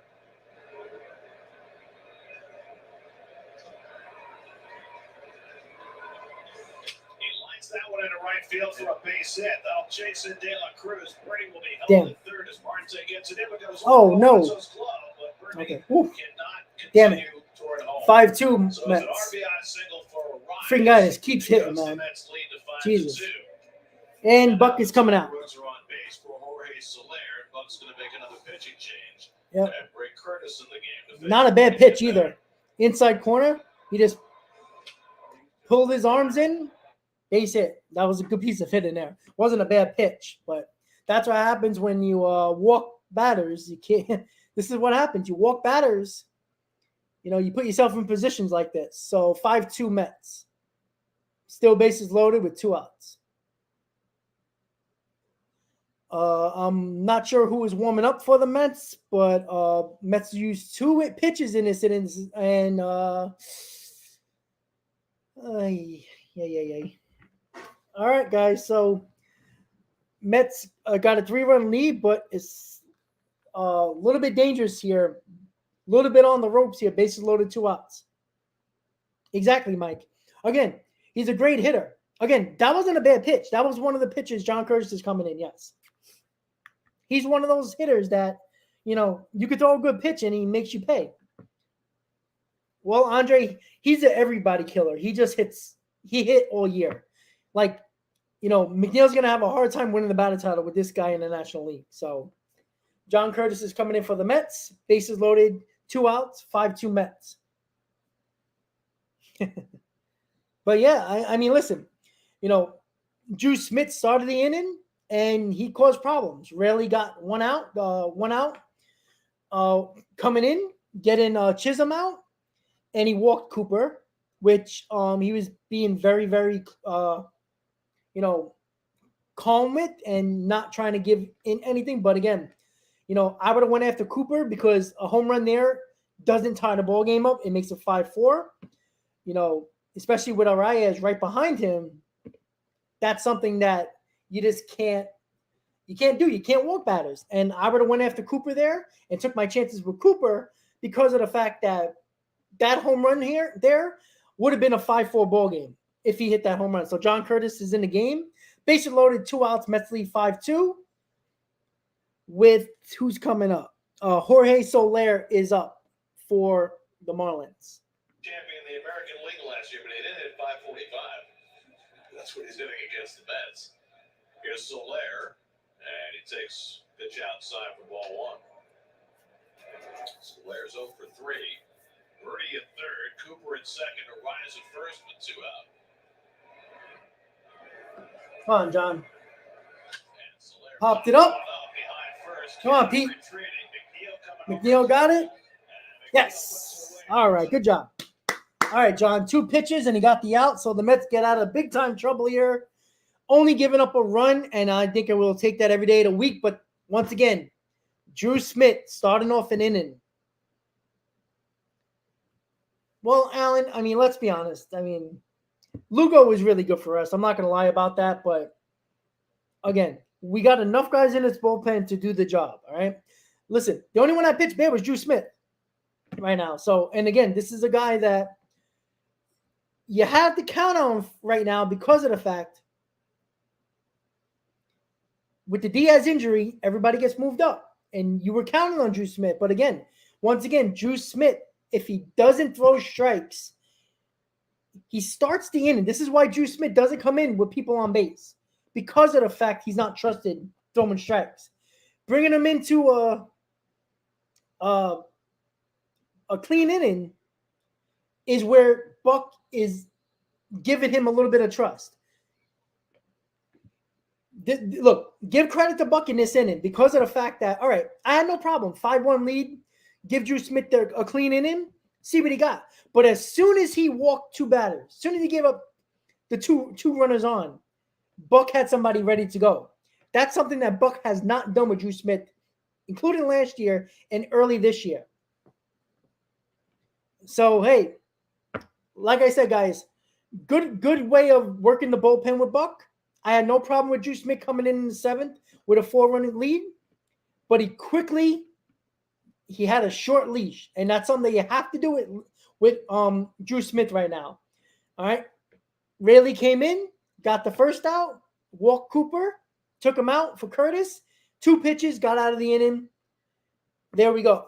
You know what, Mike? That might be an option, but not right now.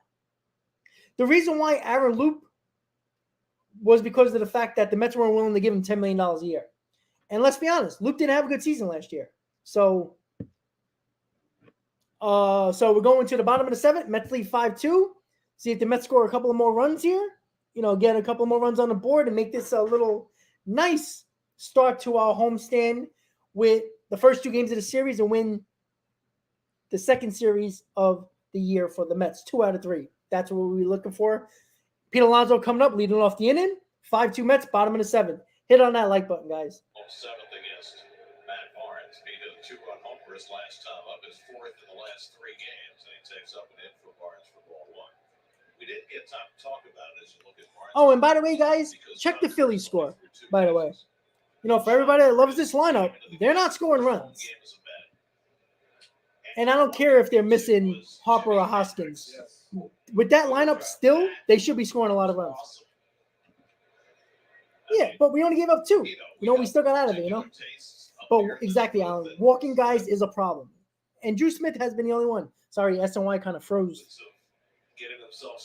Melly Mel, what's up? I'm not sure what Brooks Raley's walk-in music is. Yeah, exactly. So the people who are killing, like David and probably a couple other people, 2 bad games out of 9 for the Mets. Yet the Phillies have played like 7 bad games out of 9. If the Mets were If the Mets were 2-5 right now, and doing what the Phillies are doing, they would be getting destroyed by me and everybody else. Come on, Pete. Jeff McNeil for the Mets in the 7th. I agree with that, Mike. Alonso lays off the curveball, 3-2. Good eye there. Barnes worked yesterday, worked an inning. Again, my surprise team in the Cubs, man, they're not looking bad. I know they're 500, but I think they're a team that's going to surprise you. Red Sox closer. Yep, exactly, Allen. The Reds are throwing a no-hitter right now. Alonso leading off, 3-2 count. Come on, Pete. And Pete drills one. Oh, what a play by Segura. Woo. Well, stole that base hit from Alonso. Well, Allen, you know what? But you know what, though? Listen. Do we take away the games the Braves won against the Nationals? No. Right? You don't. What about the Phillies? Do you take back their losses because they lost to bad teams? No. It's not fair. You play the teams on your schedule. And Canada, that's a double down the line. There you go, Mark. That's a one-out double. Good job. All right, Mark. Good job.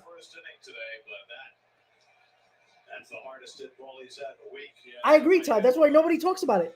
For all the money the Phillies have been spending, they've made the playoff once. And yes, they got to the World Series. Give them all the credit in the world for doing it. But since they got Harper, they made the playoff once. All right. And you know what? Harper's injured. I get it. Hoskins injured. That hurts their team. But if you talk to Met fans, a lot of them, they still believe the Phillies have a better lineup than the Mets. Yet the Mets have been scoring more runs than them. Adam Duvall, man, I wanted him badly, man. LRF, good for your Red Sox. Duvall, I'm gonna tell you right now, if the Red Sox are not in playoff contention come the deadline, tell the Red Sox to give him to the Mets because we're gonna need a DH. By the way, thank you. And LRF, thank you so much for tuning into the channel as a Red Sox fan. Hit on that like button if you don't mind. Come on, Jeff. Oh, nice play. Kind of goes to third. All right. So you move the runner over, 2 outs. Well, Alien, yes. But they are Mets fans. So Tiki and Tierney, Tiki's a bandwagon Yankee fan. And Tierney is a big Yankee fan, but he's a homer. That's a big smile.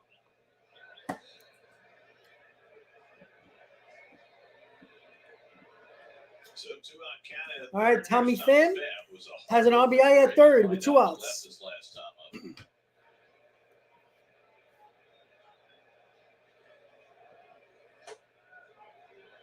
Congratulations to today's City Community Home Runs fan of the game, Juliana, who as of now has won a meet and greet with Pete Alonso, a $50 gift card, a Mets autograph, a Mets prize pack, and entry into the grand prize drawing. Ken, for the most part, yes, he is. But Tierney kind of like mess with him a little bit and gets on him, and then Tiki changes his tune a little bit. And I do want to say something about the Phillies and what's going on with them right now this season. Shot to find De La Cruz there. Playing more straight up in left field this time. Fouls off the curveball, and it's 1-2. Pham, who was teammates with Matt Barnes. Well, Alan, he's not. And you know what? Tiki admits that, though. Like, when he doesn't know something, he admits it.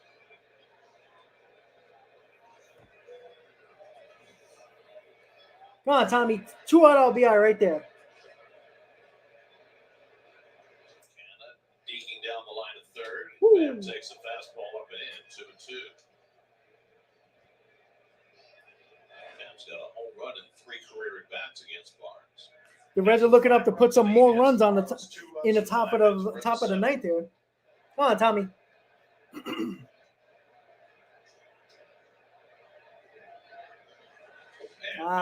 Swing at that crap.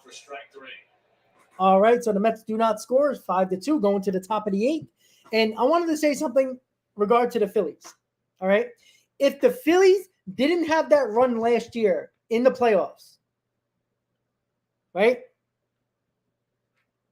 And they started like they are now, Philly fans would have been calling for Dave Dombrowski's head and Rob Thompson's head.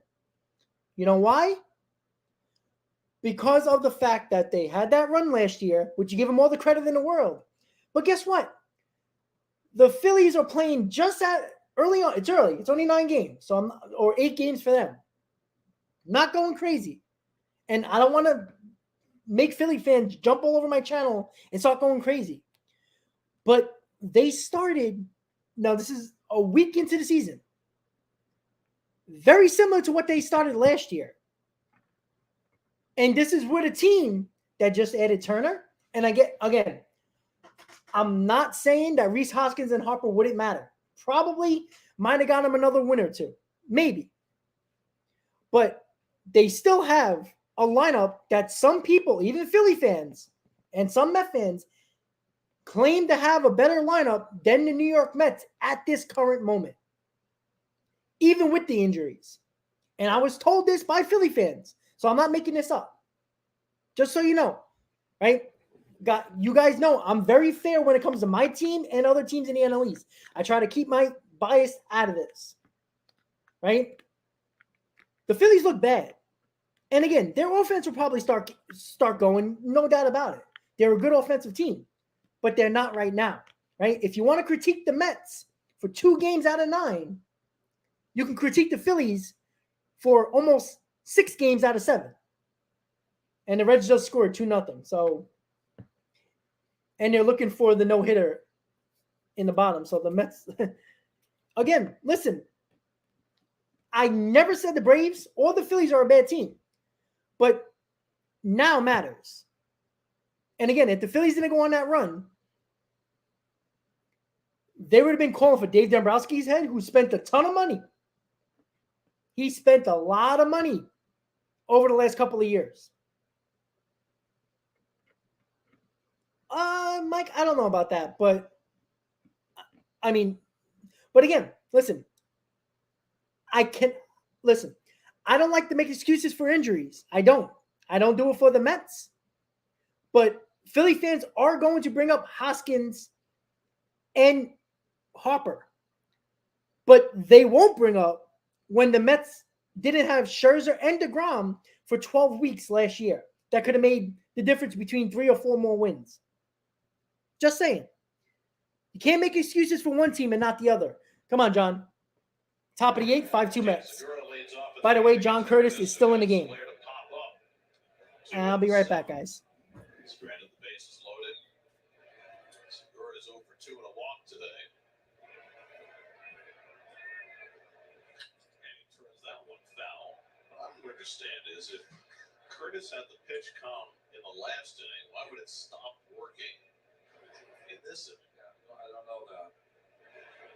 They got to perfect that. I mean, they charge those things in the dugout to make sure that they're fully charged when pitchers go out there. On the ground to Escobar, takes the one long hop and throws out Segura. 1 out of the 8th.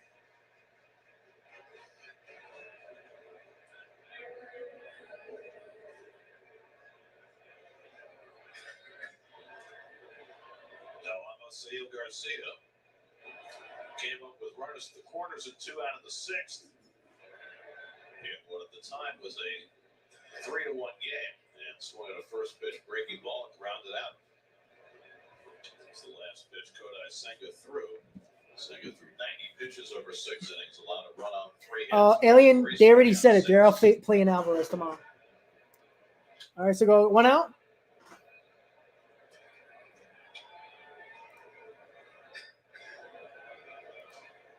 So Senga's ERA through his first 2 starts is 1.59. JT shot walk up in the bullpen for the Marlins. Nice pitch. And by the way, guys, John Curtis, remember the Mets signed him last offseason to a 2-year deal, even though they know he wasn't going to pitch in 2022 because they really like his stuff. And he was the Marlins closer a couple of years ago. He's very good. Ground ball, right to Escobar again. 2 outs. So it's pretty sure that Mike, we might be. Let me see.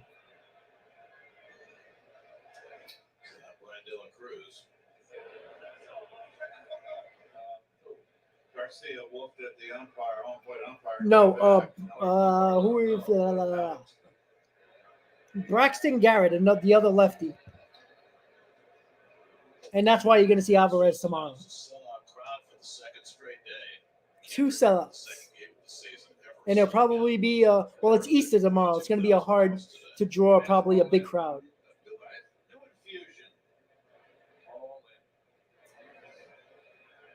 do they say? You got to spend money to make money?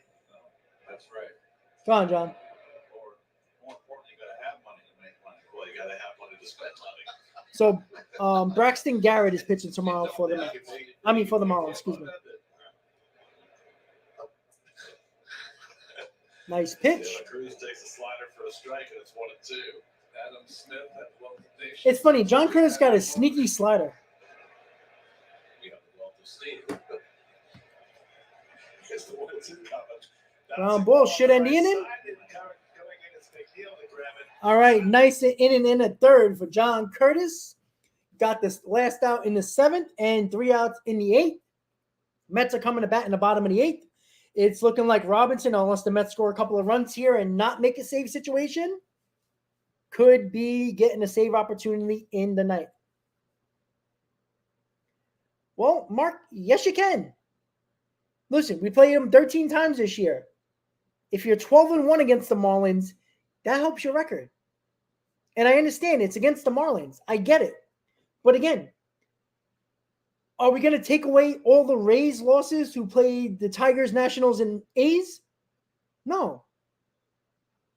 You know what I'm saying? I get it.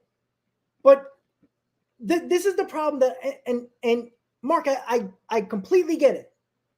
But let's be honest here. You play who's on your schedule. If the Mets weren't beating the Marlins, we would be crushing the team. But what the Mets have done in how many games have we played against them already? 6? The game's almost over. So 6 games against the Marlins. We've won handily, comfortably, 5 out of the 6 games. And that's what I'm saying, guys. Like, you're supposed to win comfortably against these teams, right? The Braves made it a habit last year for not beating any teams over 500 almost the entire year. 75 of their wins last year was against sub 500 teams. Okay? Yes, they won the division. They beat the Mets when it counted. But they also won the majority of their games against bad teams. When the Mets had the majority of their wins against teams over 500. So the recipe is beat the bad teams, right? This is how it is. Beat the bad teams. You got to be well over 500 against bad teams and around 500 or a little bit better against good teams. And that's how you get the 90-plus wins. The Yankees do it every year because they beat up their bad teams. All right? Bottom of the 8th, 5-2 Mets, Escobar up. The 8th, and Eduardo Escobar takes a strike. Escobar in an opposite field 2-run homer his last time up. See the numbers on Charlois. He's one of the few relievers. Mark, First he reliever might that be, did but not again, pitch yesterday. I am not rushing him. You just gave him a long contract. You're going to need him for years and years from now. So I'm not going to rush him. If he's not 100% ready to go, I'm not risking it, even if it's the postseason. Because if the Mets win 94 games and either doesn't matter if it's the division or wild card, you make the playoffs, you were good enough to make the playoffs. Now, Diaz can make a difference. But again, guys, Diaz was good excellent last year. Great, best closer in baseball. He had a 3.5 WAR and only pitched 69 innings. So he didn't make that much of a difference for the Mets. Maybe he made a difference in 15 games last year, minus the save situations. Don't get me wrong. It would be better to have Diaz, no doubt. But if Diaz is not 100%, don't rush it. Because if he gets hurt again and misses next year, that's a problem.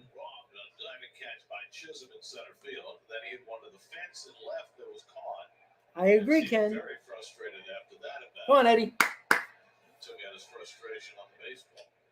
Fastball away from shot wide at 96. Well, how about this, guys? Yesterday, the Mets played I think it was a 3-hour ball game, 3 hours and 5 minutes. 2 more today.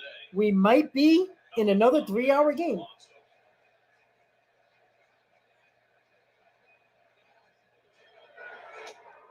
Mark, is that legitimate? And Ichiro, you know what? And people would complain about that 96 and 66 because they won 101 games last year, 5 less than last year. I tell you, they're gonna.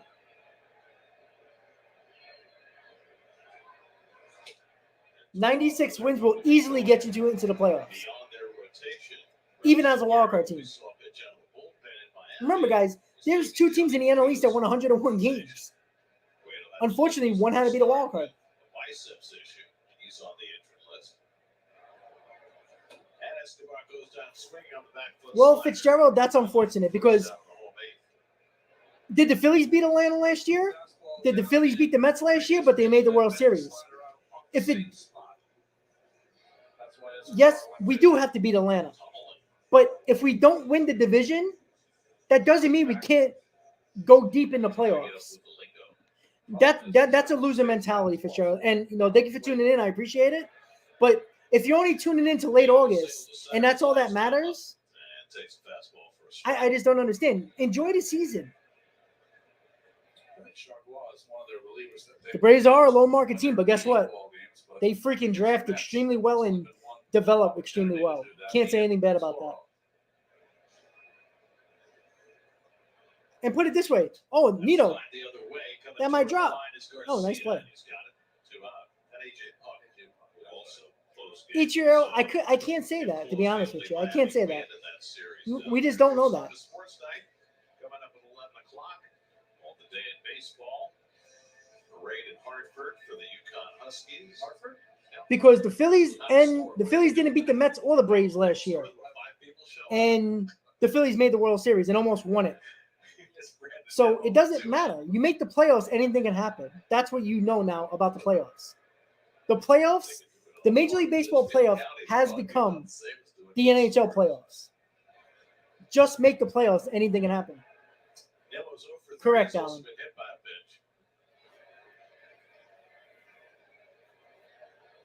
They do, Mark, but you know what? If you're a young kid just getting into the big leagues and they throw you $50 million, who's going to say no to that? When you got 5 years until free agency and you never know if you're going to get hurt or not. It's security, and I can't blame them. Possible save chance because what if Demo hits a home run right here? Then it's not a save chance anymore.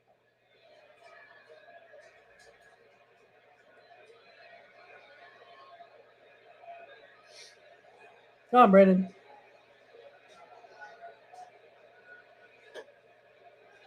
Chargois misses down with a fastball. It's 3-1. The Phillies finally got a hit.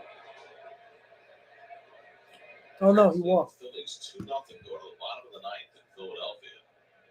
There's Nick Lodolo with 7 scoreless and 12 strikeouts for the Reds. Yeah, they tried. Good since he's come to the major leagues.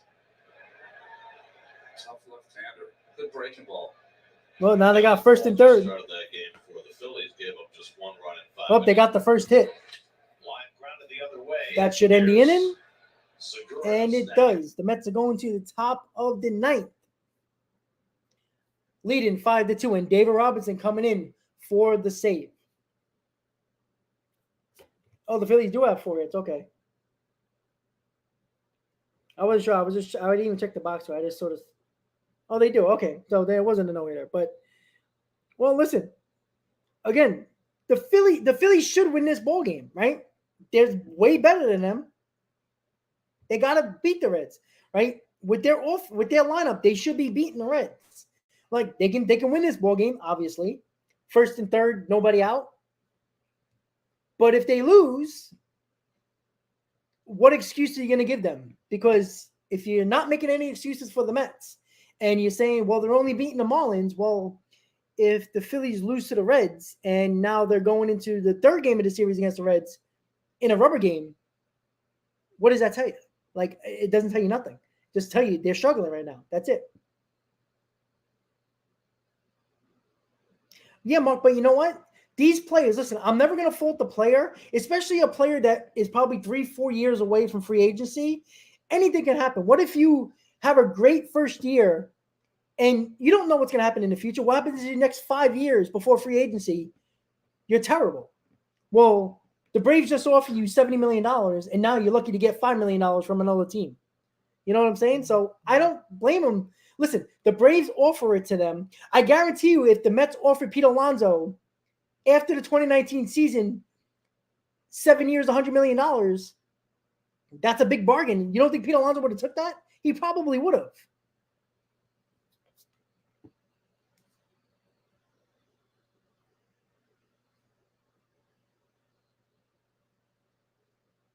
So Diaz's brother is having problems throwing strikes here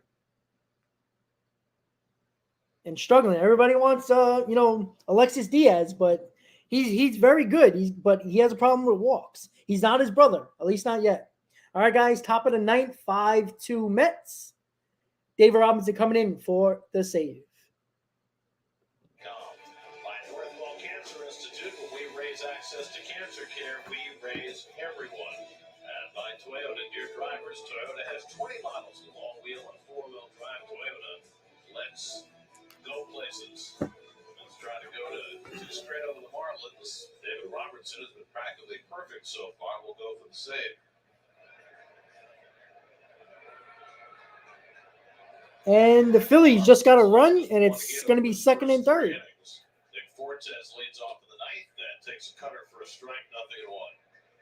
Fortes had a nice series in Miami and he likes the ball middle in. He's very quick inside. Alexis Diaz struggling. So it's first and third. The Phillies get the run on the board in the ninth. Nobody out. Away with a slider, 1-1. Fortes, then John Birdie and Jazz Chisholm due up in the ninth for Miami. Marlins threatened in the sixth and seventh. Well, Alan, that's true. But the Yankees did that in 2009 by signing older players, and they won. It cost them later in the next couple of years, but they won a World Series. The Dodgers, they paid a lot of guys, and they won a World Series in 2020. Well, Fitzgerald, they might do that. You never know.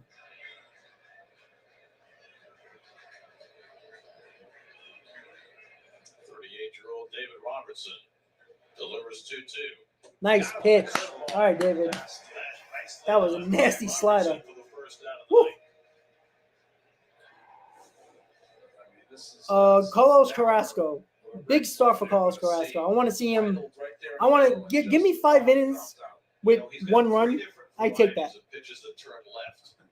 Come on, David. 2 more. Each one has its own speed and shape. First pitch cutter for a strike to Birdie, 0-1. Birdie single to right in the seventh.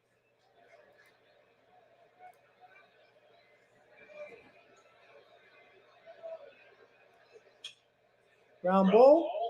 Lindor sweeps in. 2 outs. There we go. 2-man down.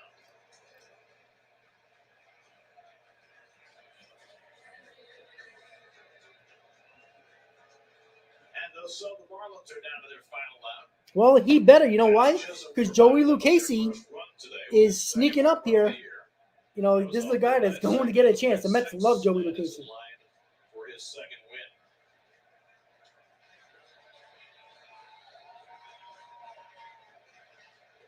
And Chisholm takes a cutter for a strike, 0-1. Exactly, Todd. And at the moment, the Mets are currently doing that. Chisholm showed bunt a number of times yesterday. Come on, David. Finish it up. Robertson, this is down with a slider, 1-1. And Todd, that's good math by you because that's exactly right. I was just doing it in my head for a second. David Robertson bidding for his 159th career save.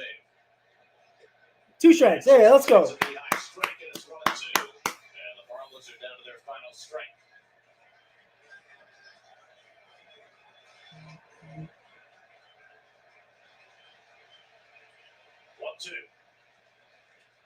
Round ball should end the game.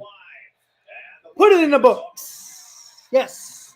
And the Mets get a game over 500 by beating the Marlins 5-2. Nice game by Senga. Bullpen came in. Drew Smith struggled a little bit, but Raley, Curtis, and Robinson does the rest and wins another game against the Marlins. And they take the game 5-2. They take the series, win the first 2 of the series. And listen, once again, I get it's the Marlins, but you have to beat these teams. That's what you have to do. To get the 90 plus wins, you have to beat the bad teams. Good start, good homestand. Again, didn't we talk about this after the Brewers series? What did you want to see? You wanted to see the Mets come back, right? And show something. And they did. 5 runs, 8 hits. Yesterday, 9 runs. They scored 14 runs in 2 games. Right? The Phillies just tied the ball game. A win is a win. Listen, beating the Padres and beating the Marlins all count for a win, no matter what happens. Right? So, once again, guys, the Mets, once again, 6 out of the first 9 games of the season, the Mets score 5 runs or more. And listen, that's all you can do, right? Beat the bad teams And listen, if the Mets would have lost these games 2-1, 3-2, we would be killing them right now. But you know what? They've done the job they're supposed to do, right? Nobody killed the Braves last year for beating all the bad teams, but couldn't have a 500 record against teams over 500 until later in the year. You take care of who's on your schedule. You got bad teams, and look, the Mets have a tough schedule in April. There's no doubt about that. The Brewers series can't happen on a regular basis, or the Mets will be in trouble. But it is only one series, right? They lost the 2 first games in embarrassing fashions against the Brewers. They came back in the third game, scored 6 runs. The pitching didn't hold up. That's on the pitching. But they scored runs in that game. Against, by the way, the former Cy Young Award winner, by the way. So, again, no excuse. They got to play better. You can't play like that against the Padres and expect to win, right? But you know what? The Mets, the pitching staff, especially the starting pitching for the Marlins, is pretty damn good, right? They had an under 3 ERA last year with their starters. This year, the Mets have played them well. In 9 games, they beat 2 reigning Cy Young Award winners in Alcantara and Corbin Burns. So, again, good start for the Mets. 5-4 on the season. Again, they take the second series 2 out of 3 series so far. I'll take it. Let's go for the sweep tomorrow with Carrasco on the mound. Listen, you sweep the Marlins, guess what? I'll be happy with 2 out of 3. But guess what? You sweep the Marlins, you're supposed to do that, right? And that's what you're supposed to do. Again, you take care of your own business, everything else will fall into place. You can't control what the Phillies do. You can't control what the Braves do unless you're playing them, right? So that's where we are right now. So with that said, Mets win 5-2. I will see you tomorrow for the day game with the Mets. And the Phillies just won the ball game. Hey, the Phillies are supposed to win that ball game, and they did. They came back in dramatic fashion. Good game by the Phillies to come back in the ninth. That's what you kind of expect, right? They won the series against the Reds now. They're supposed to beat those teams, right? But you can't control that, right? You're not playing them. You can't control that. Well, Mike, me neither. Me neither. But he's on a short leash, right? He comes out tomorrow. He faced the same team that McGill and Senga faced, and they pitched well. Carrasco's got to come out tomorrow. I don't want to hear about the pitch clock. Go out there. You know what? I'm not asking for 7 innings and 1 run. Can you give me 5 or 6 innings with 1 run? Even give me 5 or 6 innings with 2 runs. I'll take that every single time for Carrasco. We'll see. So with that said, guys, everybody, I'll see you guys tomorrow twice. First for the Mets game live, and then later that night, either 6 or 7 o'clock. I got to talk to Hayden about that, see what time he can pop on for the Shea Bridge show, the first one of the season, Sunday night. So I'll talk to you guys later. I'll see you guys tomorrow. Final game of the series, Mets Marlins, looking for the sweep. Carrasco on the mound against Braxton Garrett, the lefty for the Marlins. And according to the Mets, Francisco Alvarez will be in the lineup tomorrow for the Mets and probably catching. So with that said, have a great night, guys. Enjoy your Easter. If you don't tune in tomorrow with the stream, I understand. But if you can, please come and hang out with me during the live stream for Mets and Marlins. And, of course, later that night for the Shea Bridge show with me and Hayden. So with that said, everybody, have a good night. Mets win 5-2. Take the series. Looking for the sweep tomorrow against the Marlins. Everybody, have a great night.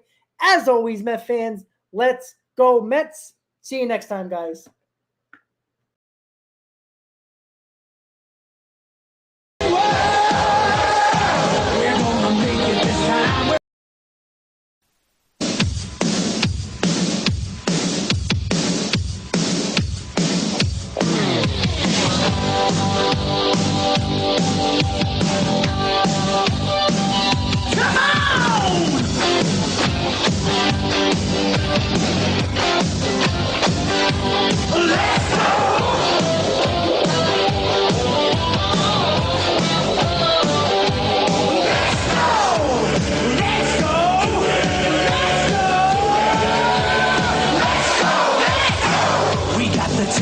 work to make the dream work. Let's go. Let's go, Mets. We're gonna make it this time. We're gonna take it.